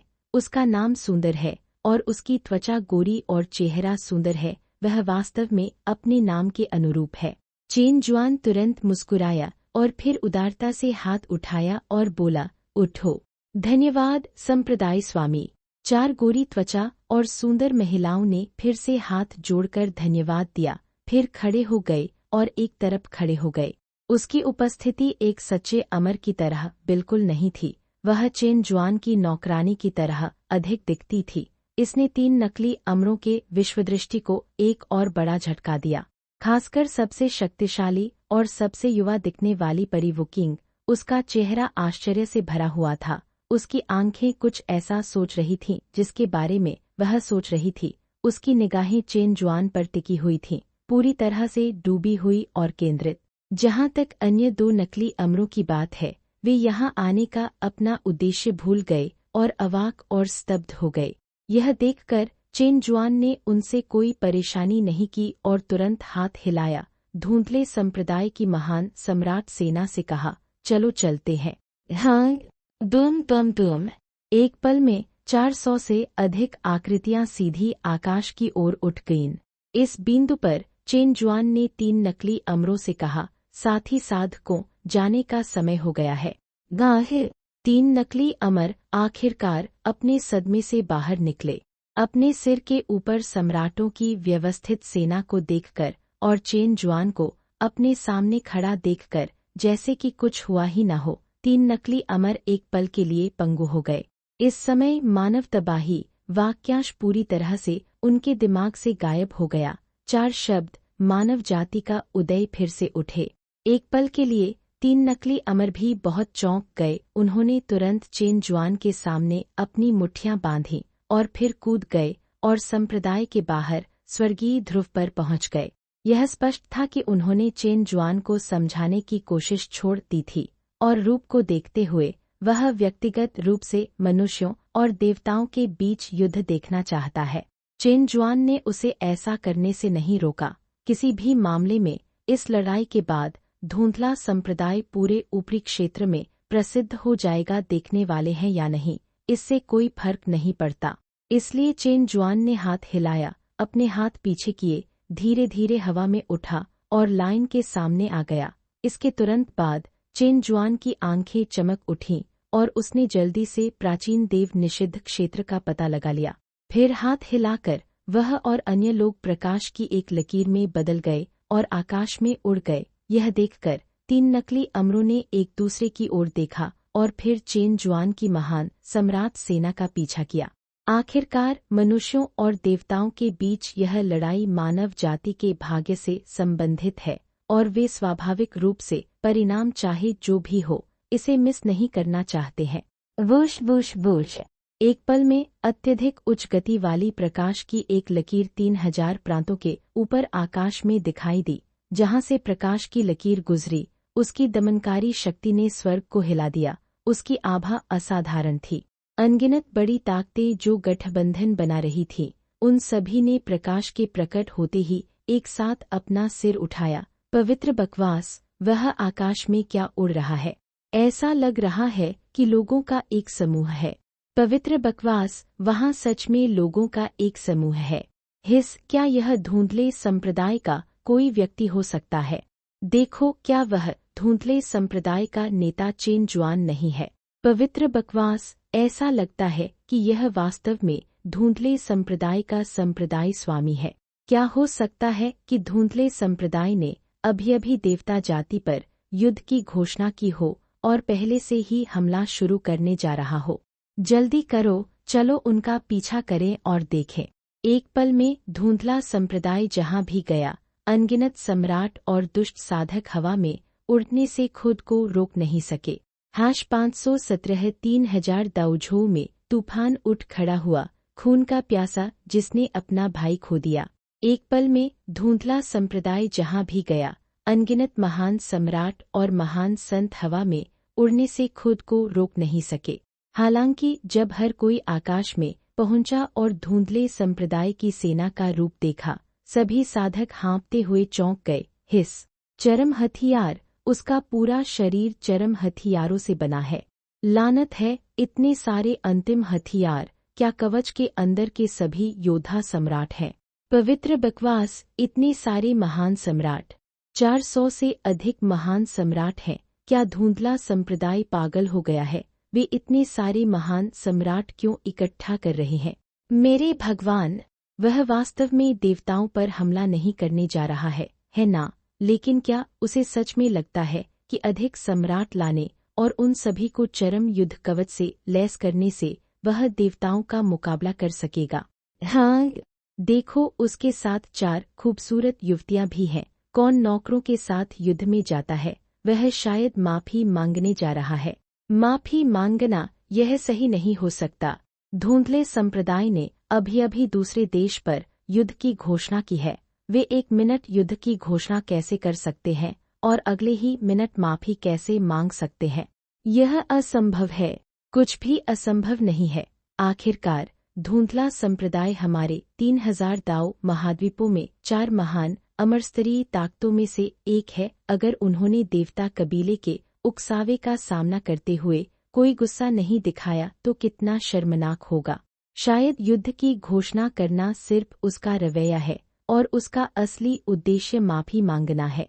लानत है, अब जब आपने इसका उल्लेख किया है तो यह वास्तव में सच हो सकता है। चलो चलते हैं, चलो उनका पीछा करते हैं और देखते हैं। एक पल में अनगिनत साधकों ने जिज्ञासा महसूस की और धुंधले संप्रदाय के समूह की ओर दौड़ पड़े। क्योंकि चेन जुआन सबके साथ बहुत तेजी से नहीं उड़ रहा था, इसलिए जो अधिकांश साधक आधे रास्ते में चढ़े थे वे पीछे नहीं छूटे। वे बस पीछे दूर लटके हुए थे, एक आगे और एक पीछे की एक अनूठी तस्वीर बना रहे थे। लेकिन कहानी यहीं खत्म नहीं होती। इस समय धुंधला संप्रदाय टीम एक विशाल चुंबक की तरह थी। यह जहां भी जाता है, अनगिनत साधक स्वर्ग में चढ़ने के लिए आकर्षित होते हैं। चेन जुआन को इसकी बिल्कुल भी परवाह नहीं थी। वे अपने आप आगे बढ़ते रहे। फिर जैसे जैसे धुंधले संप्रदाय की सेना आगे बढ़ी, धुंधले संप्रदाय के पिछले हिस्से में अधिक से अधिक साधक इकट्ठा होते गए। हालांकि कई शक्तिशाली लोगों ने अपना चेहरा दिखाने की हिम्मत नहीं की। वे छाया में छिप गए और उनका पीछा करते रहे। हालांकि उनमें अभी भी काफी संख्या में महान संत और अर्धस्म्राट हैं। खासकर जैसे जैसे समय बीतता गया, धुंधले संप्रदाय की सेना के प्रकट होने की खबर कई लोगों द्वारा गलत इरादों से फैलाई गई। 3000 प्रांतों की अधिक ताकतें भी प्राचीन देव निषिद्ध क्षेत्र में एकत्रित हो रही हैं। वे सभी जानना चाहते थे कि क्या धुंधला संप्रदाय समर्पण करने जा रहा है या उनके खिलाफ अभियान शुरू करने जा रहा है। अगर वे समर्पण करते हैं तो उन्हें कोई दूसरा रास्ता तलाशना होगा। अगर यह एक अभियान है तो हम देवताओं के तरीकों की जांच करने का अवसर भी ले सकते हैं। इसलिए एक पल में पूरे 3000 प्रांतों में हड़कंप मच गया। उसी समय जब धुंधले संप्रदाय की सेना और 3000 दाऊझों की विभिन्न ताकतें जुट रही थीं, प्राचीन देव निषिद्ध क्षेत्र के भीतर के देवताओं को भी 3000 दाऊ राज्यों की गतिविधि प्राप्त हुई। एक पल में संदेश के बाद संदेश तेजी से उन कबीलों के माध्यम से प्रसारित किया गया जो लंबे समय से दूर नहीं थे। प्राचीन देवताओं के निषिद्ध क्षेत्र में पहुंचे और देवता कबीले के मुख्य वंश के मंदिर में पहुंचाए गए। कबीले प्रमुख, धुंधले संप्रदाय की अभियान सेना रवाना हो गई है। कहा जाता है कि उनके संप्रदाय नेता चेन जुआन ने व्यक्तिगत रूप से 400 पूरी तरह से सशस्त्र महान सम्राटों के साथ साथ 4 खूबसूरत महिलाओं का नेतृत्व किया है। वे लगातार हमारी ओर बढ़ रहे हैं। क्या 400 पूरी तरह से सशस्त्र सम्राट? मंदिर के अंदर देवता जाति के कबीले के नेता जो चर्चा कर रहे थे कि अपने अपने वंशों के बीच 3000 दाऊ राज्यों के प्रबंधन को कैसे आवंटित किया जाए, अचानक चौंक गए और उनकी आंखें अविश्वास से चौड़ी हो गईं। और यह सिर्फ वह नहीं है जो अविश्वसनीय है, यहाँ तक कि मुख्य हॉल में चर्चा कर रहे अन्य बुजुर्ग भी चौंक गए। हालांकि उन्हें पूर्वज वान चेन के लौटने पर धुंधले संप्रदाय के उनके खिलाफ युद्ध की घोषणा के बारे में पहले ही पता चल गया था, लेकिन उनके पूर्ण आश्चर्य के लिए एक साधारण अमर संप्रदाय 400 महान सम्राटों को जुटा सकता है, और वे पूरी तरह से सशस्त्र थे। हे भगवान, धुंधला संप्रदाय इतना शक्तिशाली है। महान सम्राटों की संख्या अन्य 3 अमरस्तरीय ताकतों की संयुक्त संख्या से अधिक है। एक पल के लिए देवताओं का कुलपाती स्तब्ध रह गया और उसने तुरंत अपनी निगाहें खून के प्यासे पूर्वज की ओर घुमा ली, जो मुख्य सीट पर आंखें बंद किए बैठा था। आखिरकार, हालांकि वे पूरे देवता जाति के नियंत्रक प्रतीत होते हैं, पूरे देवता जाति के विकास और संसाधनों का प्रबंधन करने में सक्षम है। हालांकि उनकी खेती का स्तर या योग्यता चाहे जो भी हो, वे अधिक शक्तिशाली पूर्वज के साथ संवाद करने के योग्य नहीं हैं। इसलिए जब उन्हें ऐसी समस्याओं का सामना करना पड़ता है जिन्हें वे हल नहीं कर सकते, तो उन्हें अभी भी उनके लिए निर्णय लेने के लिए खून के प्यासे पूर्वज की आवश्यकता होती है। आखिरकार, ब्लडथर्स्टी न केवल एक चरम महान सम्राट है, बल्कि मुख्य वंश का प्रत्यक्ष वंशज भी है, और पूरे देवता कबीले में उसकी एक निश्चित राय है। यह भी कारण है कि वानजी वंश के नकली अमर पूर्वज धुंधले संप्रदाय के शिष्यों को पकड़ना चाहते थे, ताकि शिजी वंश के प्रत्यक्ष वंशजों को स्पष्टीकरण दिया जा सके। आखिरकार, सोल डिवोरर डिवोरिंग वंश का सबसे प्रतिभाशाली वंशज है। हालांकि जैसे ही सबने उसकी ओर देखा, ब्लडथर्स्टी आंखें बंद किए बैठा रहा, कोई प्रतिक्रिया नहीं दी। यह स्पष्ट नहीं था कि वह बैठे बैठे सो गया था या उसने उनके भावों में बदलाव पर ध्यान ही नहीं दिया। इसका सामना करते हुए देवताओं का वर्तमान कुलपाती चुपचाप अपनी निगाहें हटा सकता था।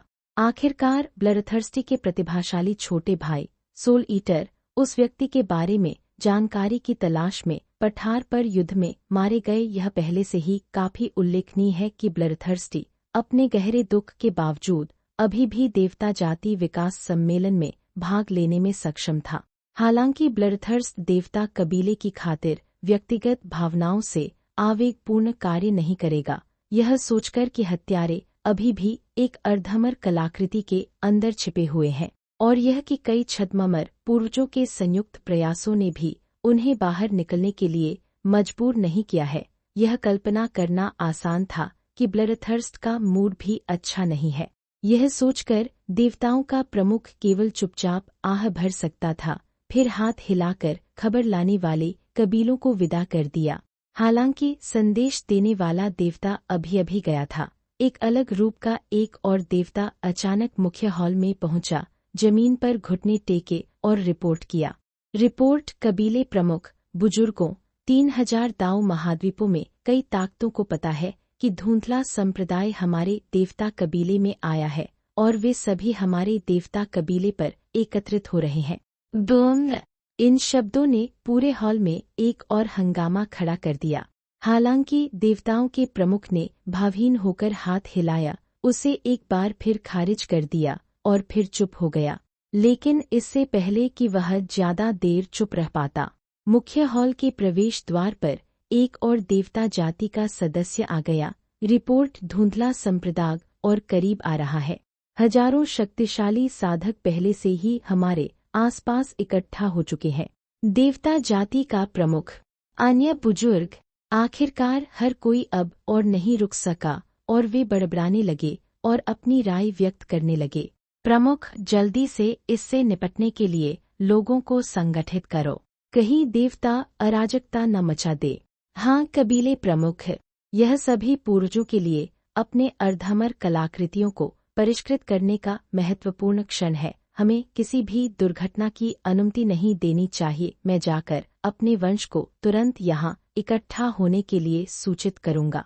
यह सही है, मैं भी उन्हें सूचित करने जाऊँगा।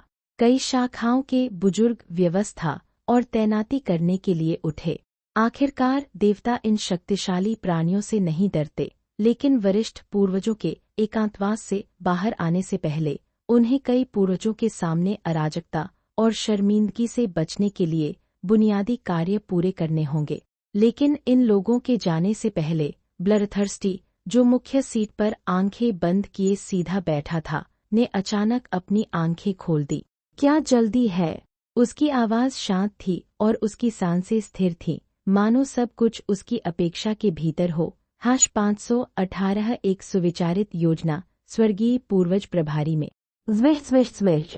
खून की प्यासी आवाज ने तुरंत सबका ध्यान खींचा। एक पल में उपस्थित सभी लोग रुक गए और खून के प्यासे पूर्वज की ओर देखने लगे। ब्लरथर्स्टी पूर्वज भावहीन रहा, उसकी आंखों में दुख का कोई निशान नहीं दिखा और उसने शांति से कहा, क्या मैंने नहीं कहा था कि धुंधला संप्रदाय स्वामी अपने साथ 4 युवा लड़कियां लाया था? शायद वे माफी मांगने आए हैं। माफी मांगना। यह सुनकर हर कोई एक पल के लिए स्तब्ध रह गया और उनका अनुमस्तिष्क थोड़ा सिकुड़ गया। लेकिन 400 सम्राटों को अपने साथ लाने के लिए कौन माफी मांगने जाएगा? हाँ, अभी माफी मांगने का समय नहीं है ना? वे 400 सम्राट पूरी तरह से सशस्त्र हैं। वे सभी चरम उपकरण पहने हुए हैं। हर कोई पूरी तरह से हैरान था। ऐसा नहीं है कि उन्होंने संशोधन करने के बारे में नहीं सोचा था। मुख्य समस्या धुंधले संप्रदाय की उपस्थिति है। ऐसा बिल्कुल नहीं लग रहा है कि वे माफी मांग रहे हों।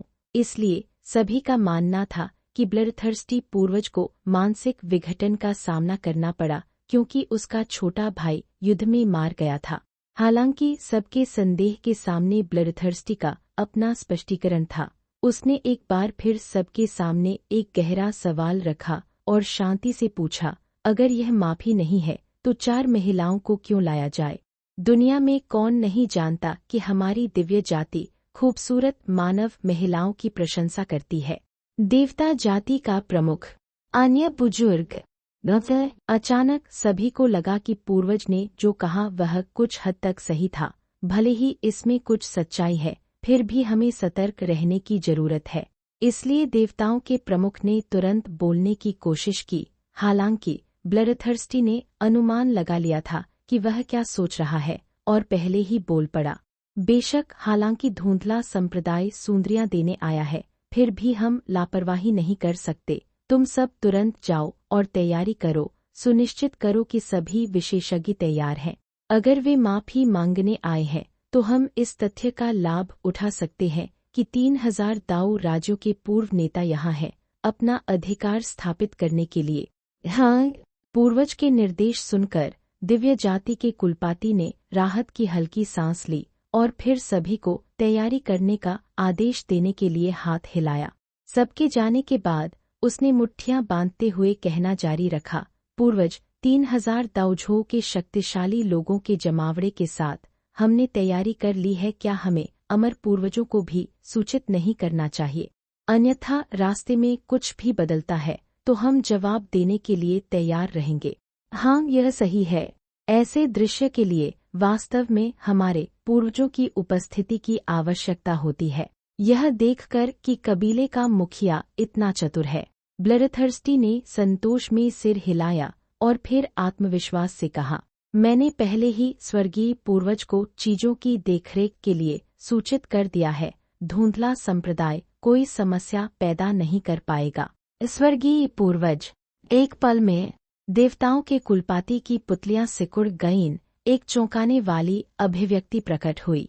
कोई आश्चर्य नहीं कि पूर्वज बिल्कुल भी जल्दी में नहीं थे। पता चला कि तियानजू को पहले ही सूचित कर दिया गया था। ऐसा लगता है कि उसकी बुद्धि वास्तव में उसके पूर्वज के बराबर नहीं है।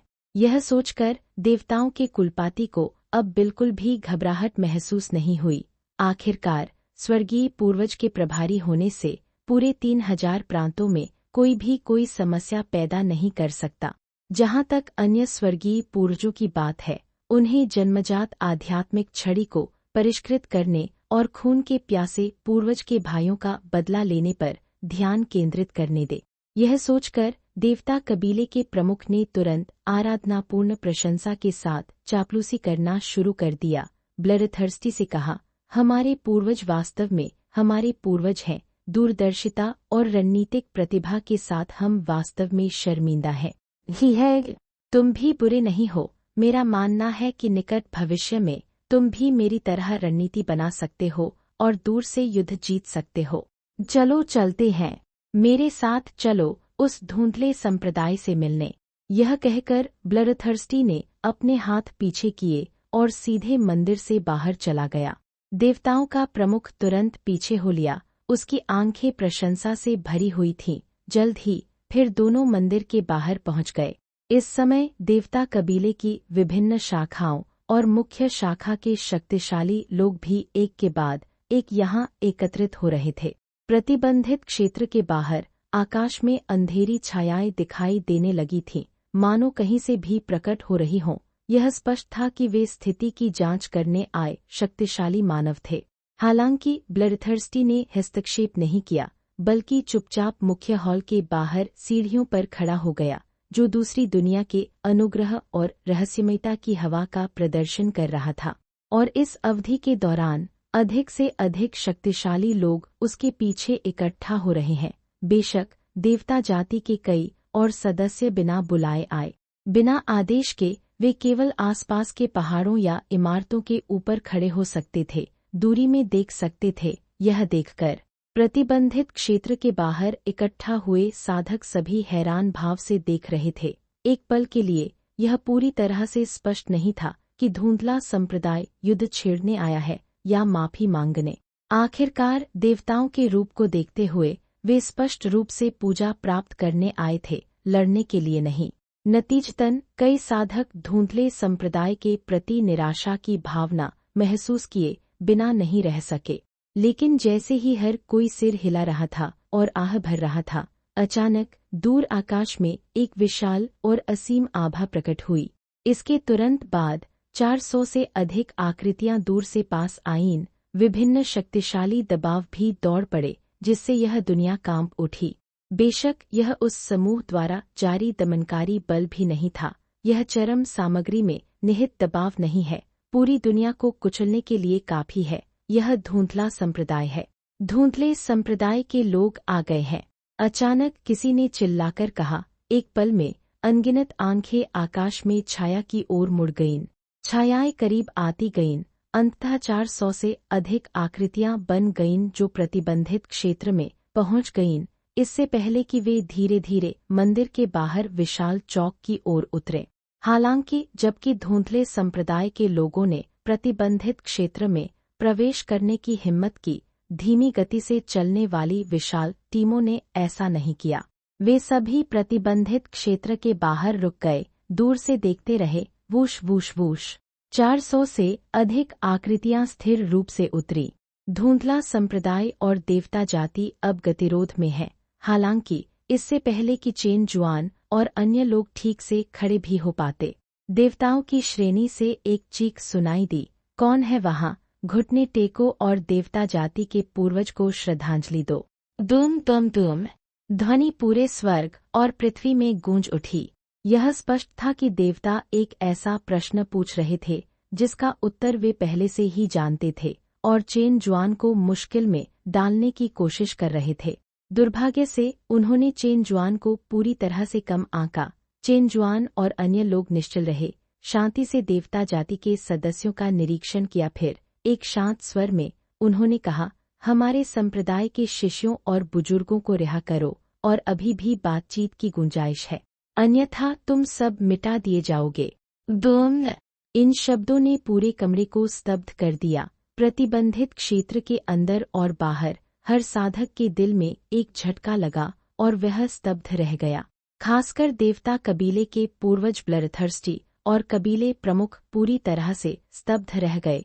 उन्होंने कभी उम्मीद नहीं की थी कि धुंधला संप्रदाय इतने अहंकारी शब्द बोलेगा।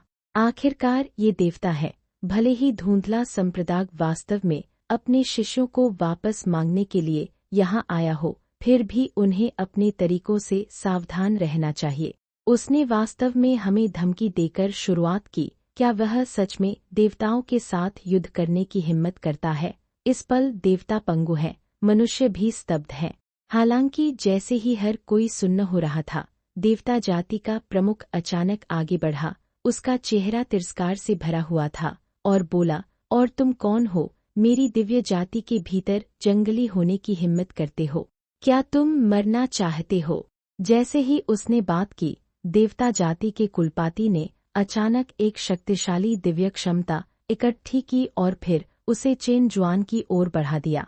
एक पल में सम्राट की शक्ति भारी थी और उसकी दैवीय शक्ति दुनिया को नष्ट करने वाली थी। पूरा प्राचीन देव निषिद्ध क्षेत्र दमनकारी शक्ति से भर गया था।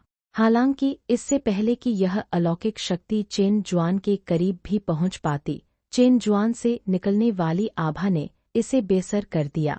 इसके तुरंत बाद चेन जुआन ने हमला करने वाले व्यक्ति की ओर तिरछी नजर से देखा और फिर उसकी आंखें थोड़ी चौड़ी हो गईं। #519 मैं अगर कहूँ तो तुमसे लड़ूंगा स्वर्गीय पूर्वज, मुझे बचाओ। दोम। चेन जुआन की आंखों से 2 प्रकाश किरणें तुरंत निकली। देव सम्राट के प्रतिक्रिया करने से पहले ही उसका पूरा शरीर कांप गया और उसका पूरा शरीर एक गेंद की तरह तेजी से फूल गया, पूरी तरह से नियंत्रण से बाहर। गाहे आहे। उसकी आंखें तेजी से सिकुड़ गईं और वह आतंक से चिल्लाया। एक पल में प्राचीन देव निषिद्ध क्षेत्र के अंदर और बाहर का पूरा क्षेत्र इस अचानक दृश्य से स्तब्ध रह गया। आखिरकार किसी ने उम्मीद नहीं की थी कि धुंधले संप्रदाय का संप्रदाय नेता इतना बहादुर होगा, बिना किसी चेतावनी के कार्रवाई करेगा। इसलिए देवता जाति के शक्तिशाली सदस्यों ने हाथ बढ़ाया और देवता जाति के कुलपाती में अपनी आध्यात्मिक ऊर्जा प्रवाहित की, उन्हें अपने शरीर पर नियंत्रण पाने में मदद करने की कोशिश की। हालांकि जैसे ही सभी ने कदम बढ़ाया, चेन जुआन ने अचानक एक आदेश जारी किया जिसने सभी को आश्चर्यचकित कर दिया। मार डालो। Boom bam boom. एक पल में 400 से अधिक शाही सांसें अचानक उठीं। निंग्यू और लुओफेक्सवान भी मौके पर ही शामिल हो गए, एक बिल्कुल नए सम्राट में बदल गए। इसके तुरंत बाद 400 से अधिक आकृतियां एक पल में चल पड़ीं, सीधे चेन जुआन के किनारों और ऊपर से देवता जाति की ओर बढ़ गईं। यह देखकर प्रतिबंधित क्षेत्र के बाहर के मनुष्य स्तब्ध थे और आसपास खड़े देवता भी स्तब्ध थे। यहाँ तक कि महान सम्राट बुजुर्ग, जिन्होंने अभी अभी देवता कबीले के प्रमुख को अपने शरीर पर नियंत्रण पाने में मदद करने के लिए कदम बढ़ाया था, पूरी तरह से स्तब्ध रह गए और उनके पास प्रमुख का समर्थन करना बंद करने और इसके बजाय धुंधले संप्रदाय से अचानक हमले का सामना करने के अलावा कोई विकल्प नहीं था। हालांकि जैसे ही इन लोगों ने कबीले के नेता के लिए अपना समर्थन वापस ले लिया, देवता कबीले के नेता का शरीर तुरंत दर्जनों गुना बढ़ गया और फिर बैंक के साथ अनगिनत टुकड़ों में विस्फोट हो गया। एक पल में सम्राट का खून आकाश में भर गया, अपार दबाव लेकर सभी दिशाओं में निकल गया। पवित्र बकवास। सम्राट फट गया। यह नकली अमर इतना शक्तिशाली कैसे है? लानत है, भागो, सम्राट का खून हमारी ओर उड़ रहा है। एक पल में चारों दिशाओं से अनगिनत साधकों की पुतलियां सिकुड़ गईं, खासकर वे साधक जिनकी खेती का स्तर केवल संत राजा या महान संत था। उन्होंने टपकते खून को अंतहीन दबाव लेकर आते देखा। वे सभी अपनी खोपड़ी में झनझनाहट महसूस किए बिना नहीं रह सके और तुरंत सभी दिशाओं में भाग गए। आखिरकार यह एक सम्राट का खून है। हालांकि यह केवल महान सम्राट क्षेत्र के प्रारंभिक चरण में है, फिर भी यह भयानक है। यह जहां से भी गुजरा, हवा खून की गर्मी से चटक गई और जगह संकुचित और विकृत हो गई।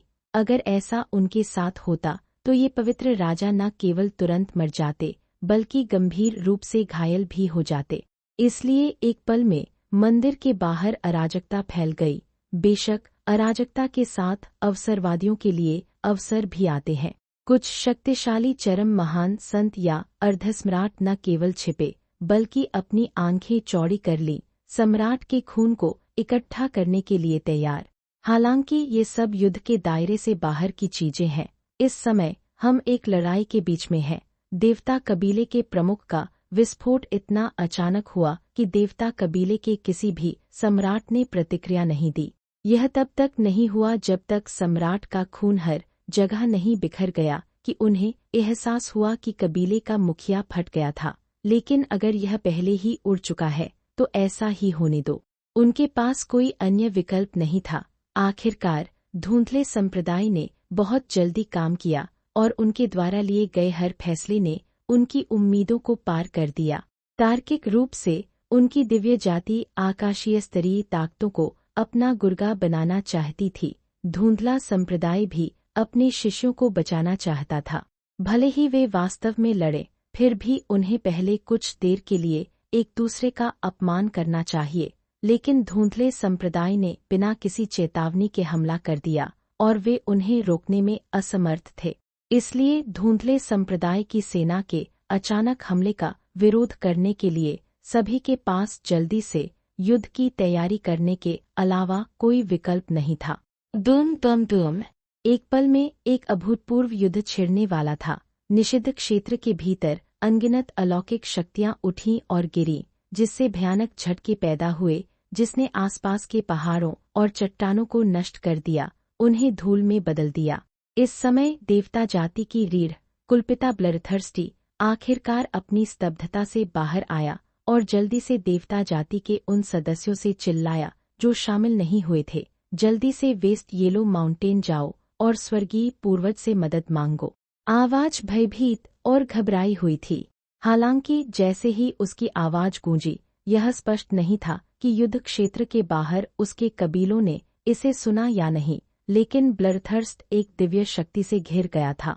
इसके तुरंत बाद उसके पीछे एक धीमी आवाज सुनाई दी, मेरे धुंधले संप्रदाय के लोग कहाँ हैं?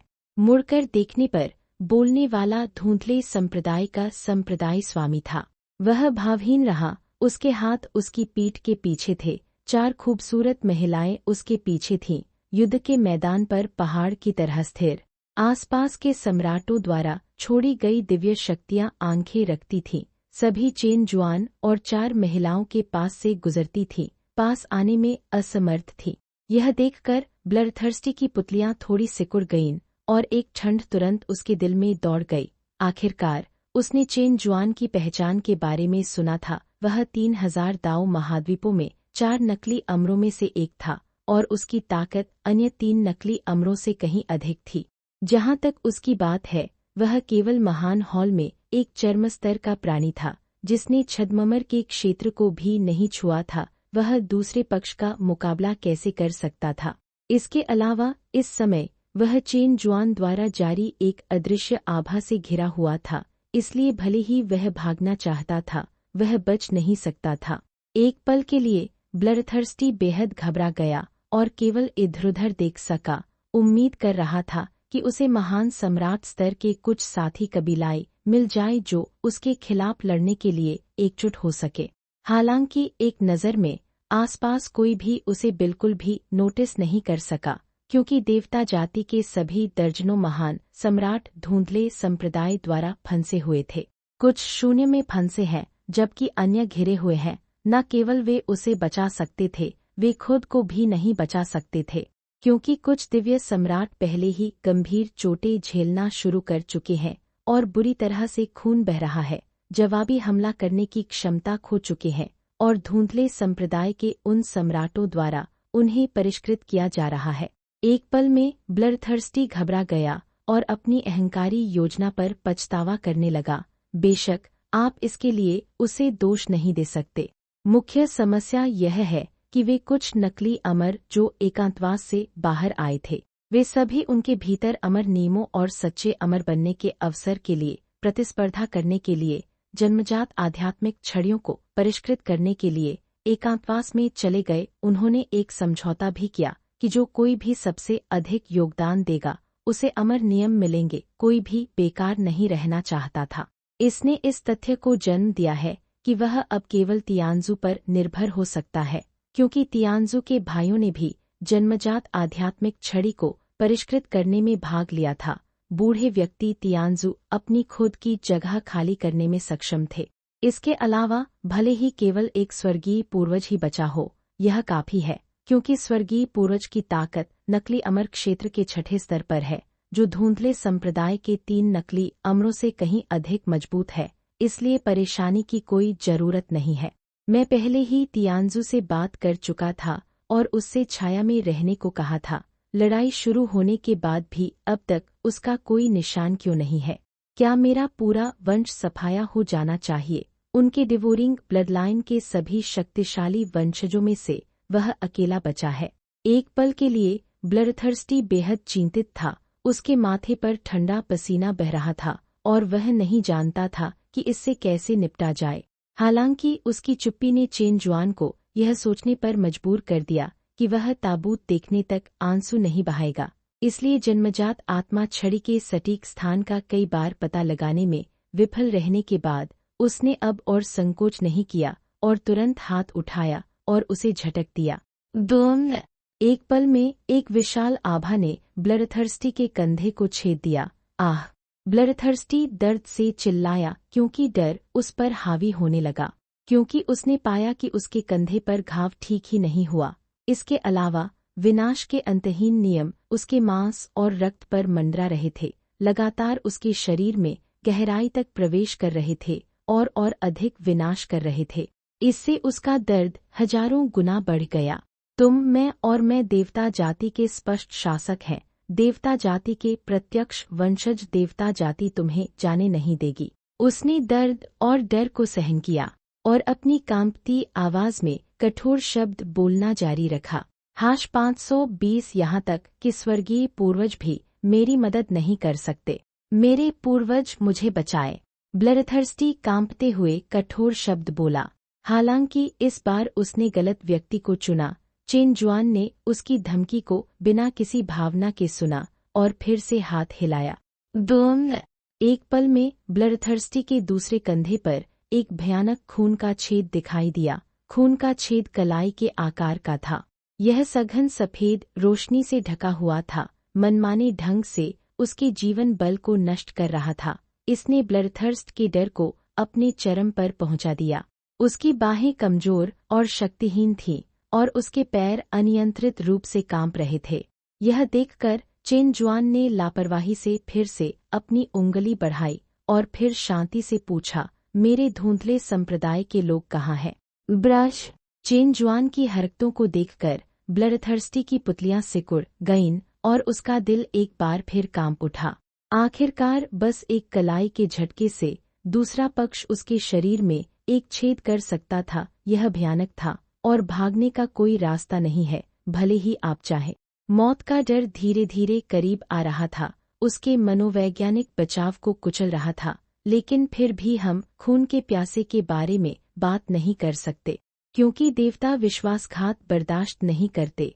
इसके अलावा यह देवता जाति में एक और सच्चा अमर जोड़ने के बारे में सबसे महत्वपूर्ण मामला है।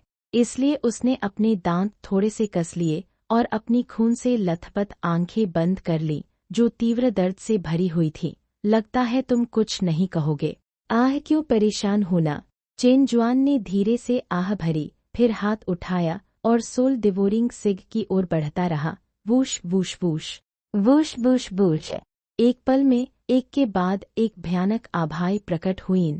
ब्लडलस्ट का शरीर भी खून के छिद्रों से भरने लगा। इससे रक्तभक्षक प्राणी की जीवन शक्ति तेजी से कम हो गई। मेरा दिल डगमगाए बिना नहीं रह सका। हालांकि जैसे ही उसकी खून की प्यास अपने चरम पर थी और वह नियंत्रण खोने ही वाला था, एक राजसी आवाज अचानक पूरे स्वर्ग और पृथ्वी में गूंज उठी। रुको! दोम! एक राजसी आवाज अचानक गूंज उठी। अचानक आई आवाज ने प्रतिबंधित क्षेत्र के बाहर के सभी साधकों की रीढ़ में सिहरन पैदा कर दी, जो आवाज के स्रोत की ओर बढ़ने से खुद को रोक नहीं सके। जैसे ही सबने अपना ध्यान घुमाया, एक बूढ़े देवता जैसी आकृति अचानक युद्ध के मैदान में प्रकट हुई। यह देखकर युद्ध के मैदान के अंदर और बाहर सभी साधक चौंक गए, यह जानते हुए कि देवता जाति का एक शक्तिशाली व्यक्ति प्रकट हुआ है। एक पल के लिए युद्ध के मैदान के बाहर के मानव साधकों ने अपनी सांसें रोक लीं, थोड़ा तनाव महसूस कर रहे थे। देवता जाति के सदस्य अत्यधिक प्रसन्न हुए और मौके पर ही उत्तेजित हो गए। स्वर्गीय पूर्वज, यह स्वर्गीय पूर्वज है। बढ़िया, स्वर्गीय पूर्वज आखिरकार आ गया। धुंधला संप्रदाय बर्बाद हो गया है। देवता सभी बेहद उत्साहित थे। स्वर्गीय पूर्वज के रूप में जाना जाने वाला व्यक्ति प्रकट हुआ और उसने तुरंत हाथ हिलाया, जोरदार तरीके से सभी गंभीर रूप से घायल और मरते हुए देव सम्राटों को वापस खींच लिया। एक पल में देवता जाति के शक्तिशाली सदस्य अपने स्थानों पर लौट आए और अपनी श्रेणी में फिर से संगठित हो गए। तियानजू समूह के सामने खड़ा हुआ और चेन जुआन को ठंडे स्वर में देखा। हालांकि इससे पहले कि वह बोल पाता, ब्लडथर्स्टी ब्लड, जिसका शरीर खूनी छिद्रों से भरा हुआ था, इतना उत्तेजित हो गया कि वह लगभग पागल हो गया। उसने तुरंत स्वर्गीय पूर्वज पर चिल्लाना शुरू कर दिया, जैसे कि उसने सबसे बड़ी यातना झेली हो। स्वर्गीय पूर्वज, मुझे बचाओ, स्वर्गीय पूर्वज, मुझे बचाओ। ब्लडथर्स्टी अपने वंशजों को इतनी दयनीय स्थिति में देखकर स्वर्गीय पूर्वज इसे बर्दाश्त नहीं कर सका और उसने अपना नाम पुकारा। आखिरकार मामले पर पहले ही चर्चा हो चुकी थी और इस बात पर सहमति बन गई थी कि वह देवता कबीले का प्रभारी होगा। हालांकि उसे अचानक ज्ञान की प्राप्ति हुई और वह प्रेरणा की उस झलक को पकड़ना चाहता था, इसलिए उसने निषिद्ध क्षेत्र की गतिविधि पर ध्यान नहीं दिया, जिसके कारण धुंधला संप्रदाय का आगमन हुआ। उसके कबीलों की गंभीर चोट हुई और ब्लडथर्स्ट की यातना हुई। इसलिए इस समय स्वर्गीय पूर्वज ने निषिद्ध क्षेत्र को अराजकता में गिरते देख दोषी महसूस किया। सौभाग्य से वह प्रेरणा की उस झलक को पकड़ने में कामयाब रहा और ब्लडथर्स्ट नष्ट नहीं हुआ। सब कुछ अभी भी समय पर था। यह सोचकर तियानजू ने फिर से चेन जुआन की ओर देखा। उसकी आवाज आधिकारिक थी और किसी भी इनकार को बर्दाश्त नहीं करती थी। उसे छोड़ दो, ही है, चेन जुआन ने कुटिलता से कहा। उसके शब्दों को पूरी तरह से नजरअंदाज कर दिया और इसके बजाय नकली अमर को देखा और पूछना जारी रखा, मेरे धुंधले संप्रदाय के लोग कहाँ हैं? गमर, तियानजू थोड़ा चौंक गया। उम्मीद नहीं थी कि दूसरा पक्ष इतना साहसी होगा। उसके आने के बाद भी इतना अहंकारी होने की हिम्मत।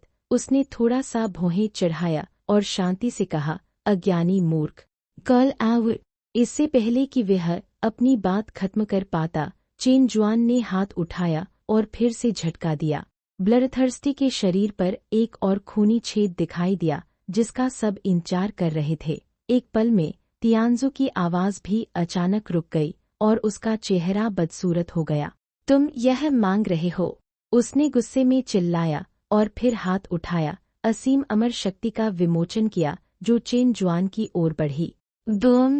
दैवीय शक्ति भारी थी और दुनिया ने अपना रंग खो दिया। दृश्य को देख रहे सभी लोग हाँफने लगे और सांस रोक ली। हालांकि जैसे ही जियानबेई चेन जुआन के पास पहुंचा, चेन जुआन के बगल में एक महिला अचानक आगे बढ़ी और सबसे आगे खड़ी हो गई और फिर यह महिला प्रकट हुई। स्वर्गीय पूर्वज द्वारा जारी विशाल दैवीय शक्ति उस समय गायब हो गई जब वह महिला को छू गई। जहां महिला स्थित थी वह क्षेत्र भी पूरी तरह से बरकरार था। यह देखकर दृश्य के अंदर और बाहर उपस्थित सभी लोगों के दिलों में एक झटका लगा और वे हाँफने से खुद को रोक नहीं सके। हिस, यह अवरुद्ध है। एक नकली अमर, वह भी निश्चित रूप से एक नकली अमर है। एक और नकली अमर। क्या यह महिला धुंधले संप्रदाय स्वामी की दासी नहीं है? लानत है, धुंधले संप्रदाय के पास वास्तव में एक दूसरा नकली अमर है। कोई आश्चर्य नहीं कि वे देवताओं को चुनौती देने की हिम्मत करते हैं। हे भगवान, इस धुंधले संप्रदाय की पृष्ठभूमि क्या है? एक और नकली अमर कैसे प्रकट हुआ? एक पल के लिए दृश्य के अंदर और बाहर उपस्थित सभी लोग स्तब्ध रह गए। यहाँ तक कि देवता जाति के स्वर्गीय पूर्वज भी पूरी तरह से स्तब्ध रह गए, क्योंकि जैसे ही दूसरे पक्ष ने अपनी आभा प्रकट की, उसने उसे भांप लिया था कि दूसरा पक्ष बिल्कुल भी नकली अमर नहीं था, बल्कि एक वास्तविक सच्चा अमर था। हालांकि दोनों आकाशीय ऊर्जा छोड़ रहे थे, लेकिन सच्ची अमर आभा नकली अमर आभा से पूरी तरह अलग है।